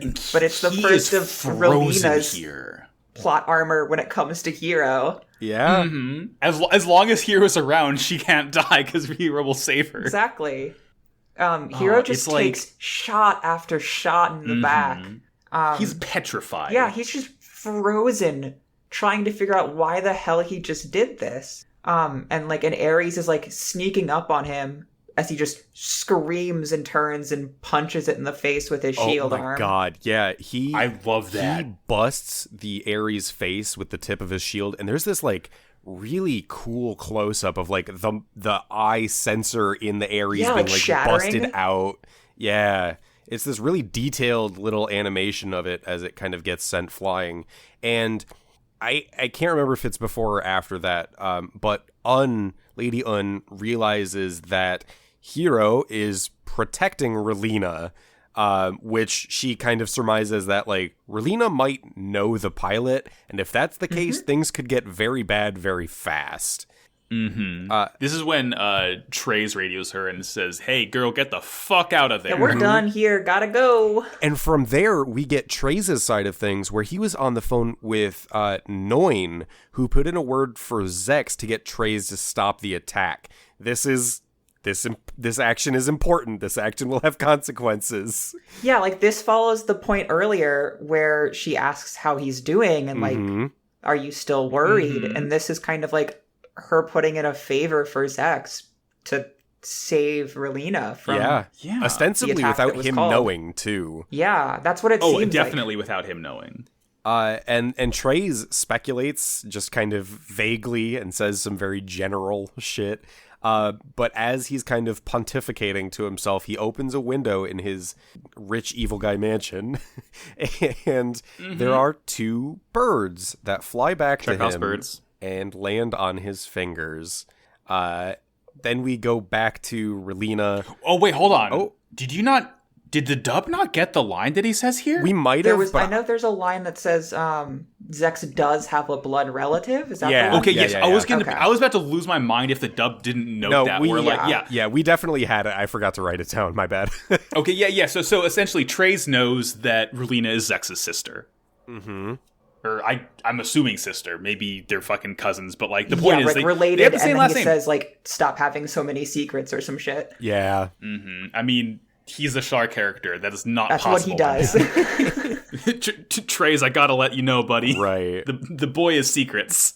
Then we get Relina screaming at a Gundam. Yeah, this is like, she's like, yes, like, Hiro! And, you know, she's asking Wing if it really is Hiro, like, why did you let me live? Weren't you gonna kill me? Hiro, like, turns around, faces her, walks towards her, fucking just, like, stabs the ground with the shield, like, inches from her head, and she just does not move at all. She just still, like, stares up at him. He was absolutely aiming for her, too. Oh, yeah 100%. Hiro's, like, freaking out. He's like, why can't I do it? And he just, like, silently gets up, goes bird mode, and flies away. Yeah. So, specifically like, for that bird transformation, that's the longest one we've gotten so far. Yeah, it feels slow almost. Yeah, extremely slow, and it focuses on a lot of really interesting parts. Like, the gun floats up separate from everything. And then you have like a cool bit where you have one of his fists kind of rotate into everything, and it's the first real clear indication of like how it's supposed to fold up into the bird. And it doesn't look great, I'll be honest, but it's cool and I like to see it. Yeah, absolutely. There was I didn't point it out. I apologize for jumping back, but when Hiro is fighting the Leos and he pulls out his beam saber, there's a point where he's getting fired at, and he like activates the thrusters in the wings of the Gundam wings. Yes. And he like, and those are like out for the first time then. Yeah, and he like delicately like glides backwards, and there's these like beautiful little like sparkles of emission coming out of the wings. It's just a really like clean animation of him like backing up. And that's when they actually remark that it's a flight suit. Where right, they're like, oh, this thing's like mobility is way higher than we expected. And then after the bird mode transformation, we get the end of the episode with Relina watching him fly away and again talking to just herself, but she says, Hiro, don't run away from me. And the episode, we get it to be continued. Yeah. I mean, she fucking knows that, like, he's not going to be able to run away from this eventually, right? Right. He's in too deep. Yeah. She knows. They're all connected at this point in a way that they're going to keep running into each other for sure. Good episodes. Like, genuinely. Good episodes. The beginning of Gundam Wing, I know it loses some people, and it's also like the point we're getting to the point where a lot of people tend to fall off because things happen, you know, maybe it didn't catch you enough early on, but like so far some pretty heavy hitters like right up front, which I think is really solid. Yeah, absolutely. Yeah, like I think we were saying, I don't know if it was before recording or right at the start, the first couple episodes are very action heavy, and then we do get some more kind of slower story ones in this the second chunk rather. Yeah, the first episodes are very much the eye catch, and the rest are the bait on the hook to get you into the series. Definitely.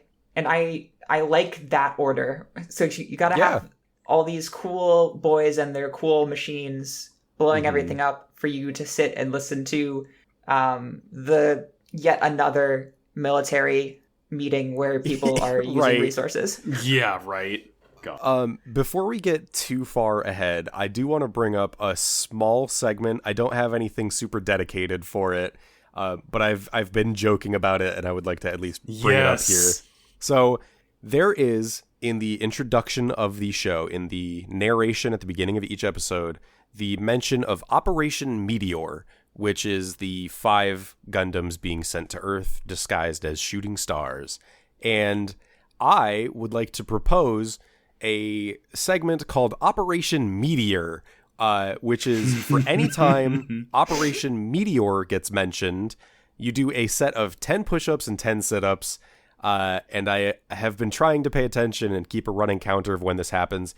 I forgot to do it last episode, but in the introduction for every episode, it is mentioned at least once. So every time you listen to Wow Cool Robot here, or anytime you watch the set of 3 episodes, you got to do 30 sit-ups and 30 push-ups, baby.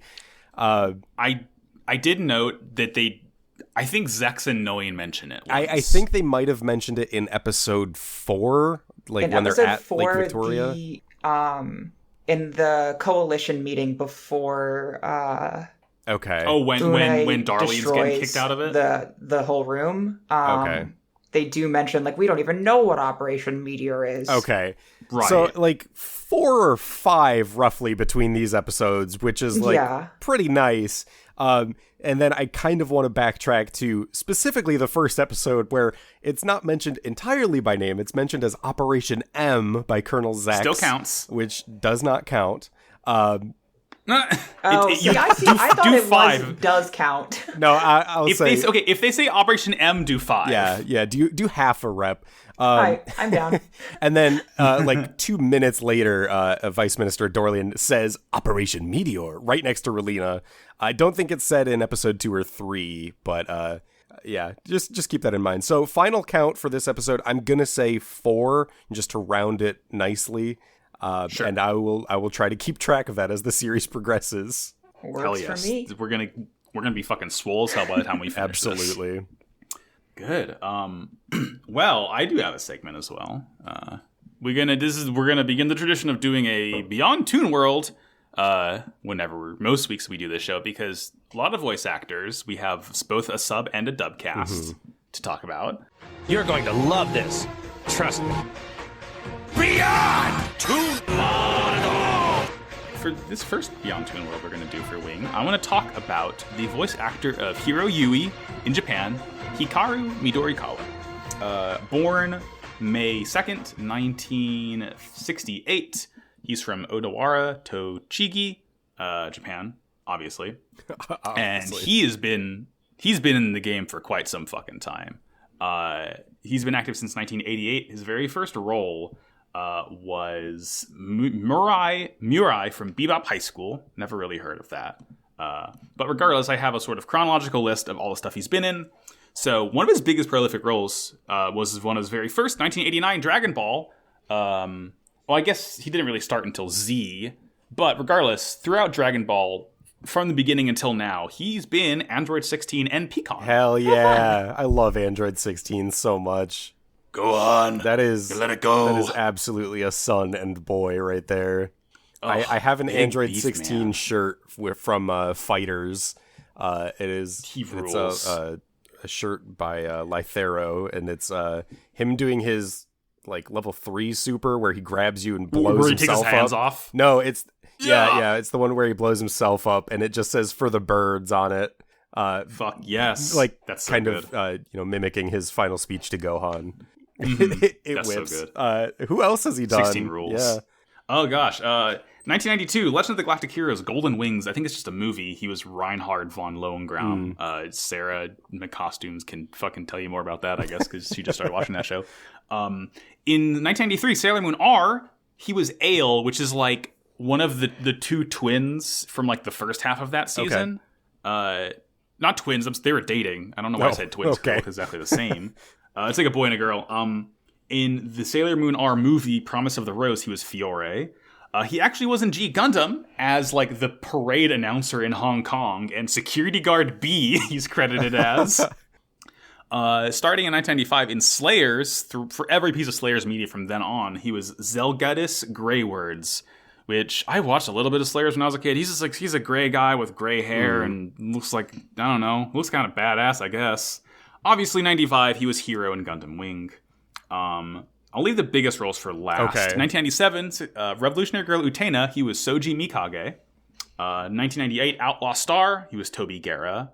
In 1998 video game Xenogears, he was Fei Fong Wong, main character in that. 2000 Skies of Arcadia, he was Ramirez. In both 2001 and 2021, Shaman King, he was Silva. Very cool for him to reprise that role 20 years later. This is a fucking weird one. He was in like 3 different Barbie movies in Japan. Oh, hell yeah. Like dubbed over. 2001's Barbie and the Nutcracker. He was the Nutcracker, aka Prince Eric. In 2003's Barbie of Swan Lake, he was Prince Daniel. And in 2004's Barbie as the Princess and the Pauper, he was King Dominic. What's the deal, man? Hey, you find a character you like, stick with it. He was Angemon in Digimon Frontier. He was Arashi in Naruto. And you can tell that that's a small role because, like, that's not one of those recurring roles throughout every single year since it airs. In the GBA era of Castlevania, he was Soma Cruz. Yes! The main character of the GBA games. He was Makoto Kibune in Bleach. One of his biggest roles, he was Akihiko Sanada in, like, all of the Persona 3 media going forward, which is, like, the white hair guy with a bandage on his face. In the 2006 canceled, I believe, JoJo's Phantom Blood game and, like, OVA, he was Dio. Oh my god. Really interesting, considering, you know... Considering the voice of Dio. Zex is actually Dio, yeah. Yeah. Starting in 2008 and moving every Final Fantasy media forward, he was Furion, who's the main character of Final Fantasy II. Okay. Of course, that was an NES game, so it wasn't until he got, like, the redesign, showing up in other, like, media where Furion can talk. Starting in 2009, Dragon Ball Z Kai, he was Tien Shinhan, and he's been Tien ever since. In the Legend of the Heroes games or the Trails in the Sky games, he was Lo, or Leon Hart. I don't know if that's the same guy or not. In Bravely Default and Bravely Second, he was Kami Izumi, who is the Swordmaster class. Oh my god. I believe. Yeah, he's the guy with the cat on his head. Yeah.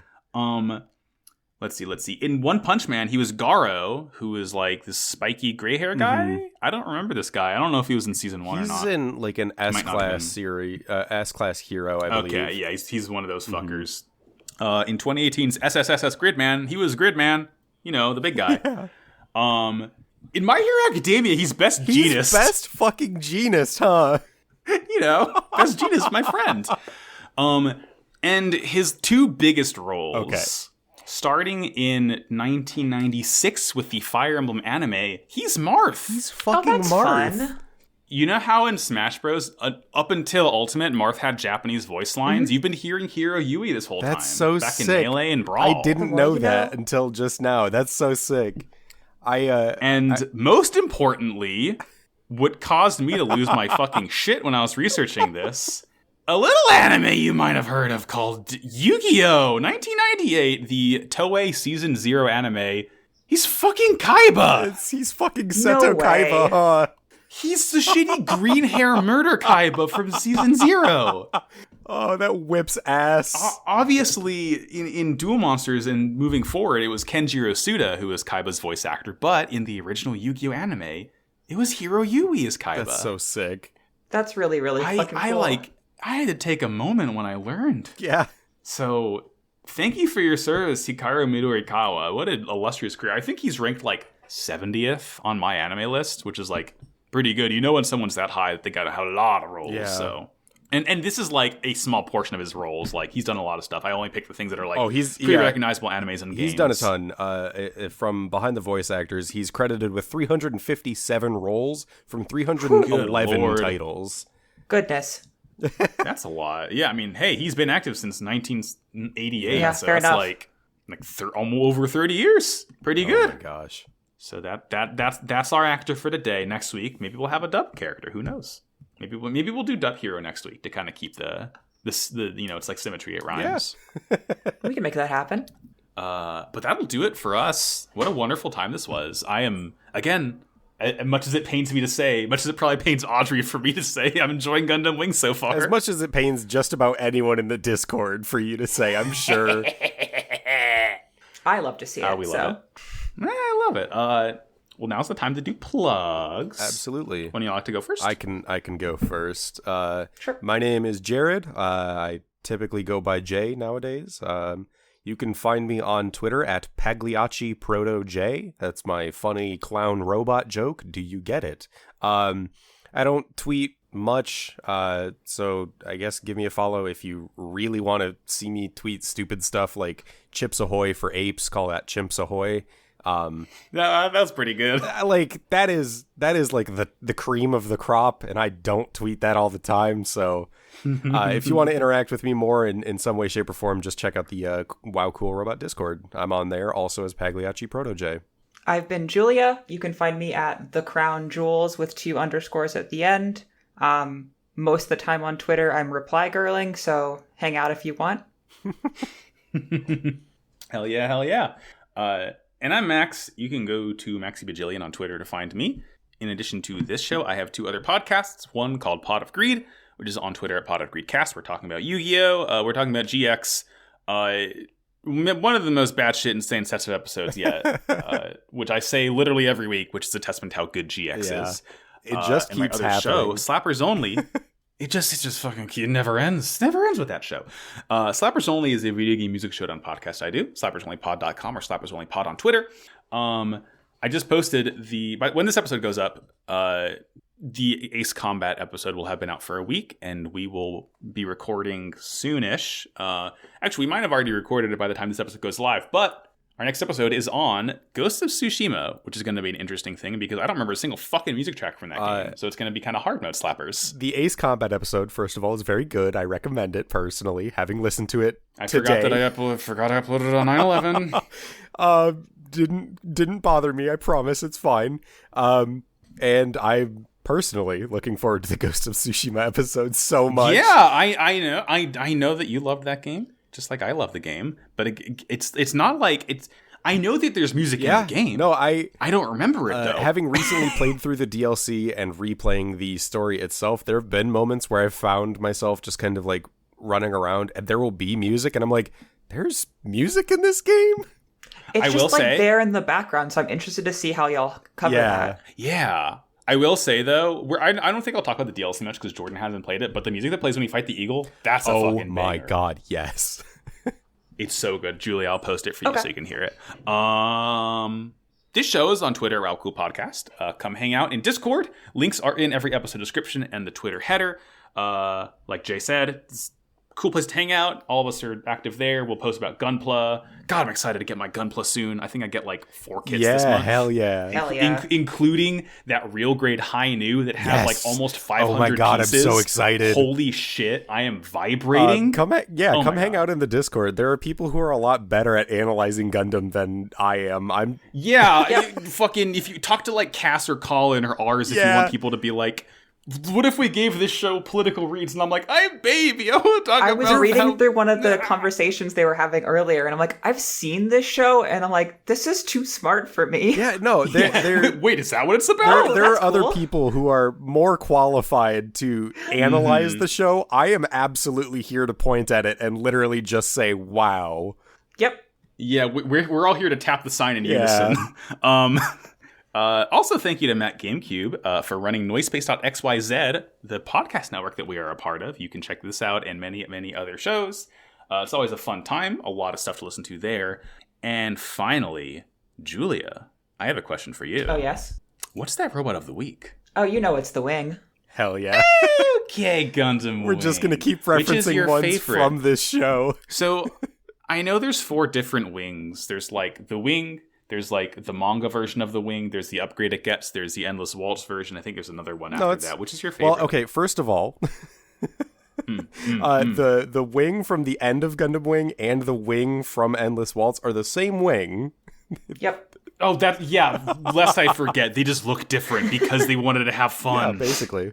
It's the one that looks like it has real wings. Oh, okay. So like the Endless Yeah. Waltz It is OVA the one. Endless Okay, Waltz all right. Wing Zero custom, yeah. Yep, exactly. That was the last kit I just That built. is I have the Verka of that kit. I built it this past winter. It's probably one of my favorite kits that I've ever built. It has elf ears. It's so good. It's so pretty. And finally, as we always say to close, in the words of our ancestors, war is bad. Wow. Cool robot. All right, well, good night, non-new types, because they're not in Wing. See you next week, Gundam team. Check back to mission for your next assignment. Peach. Peach.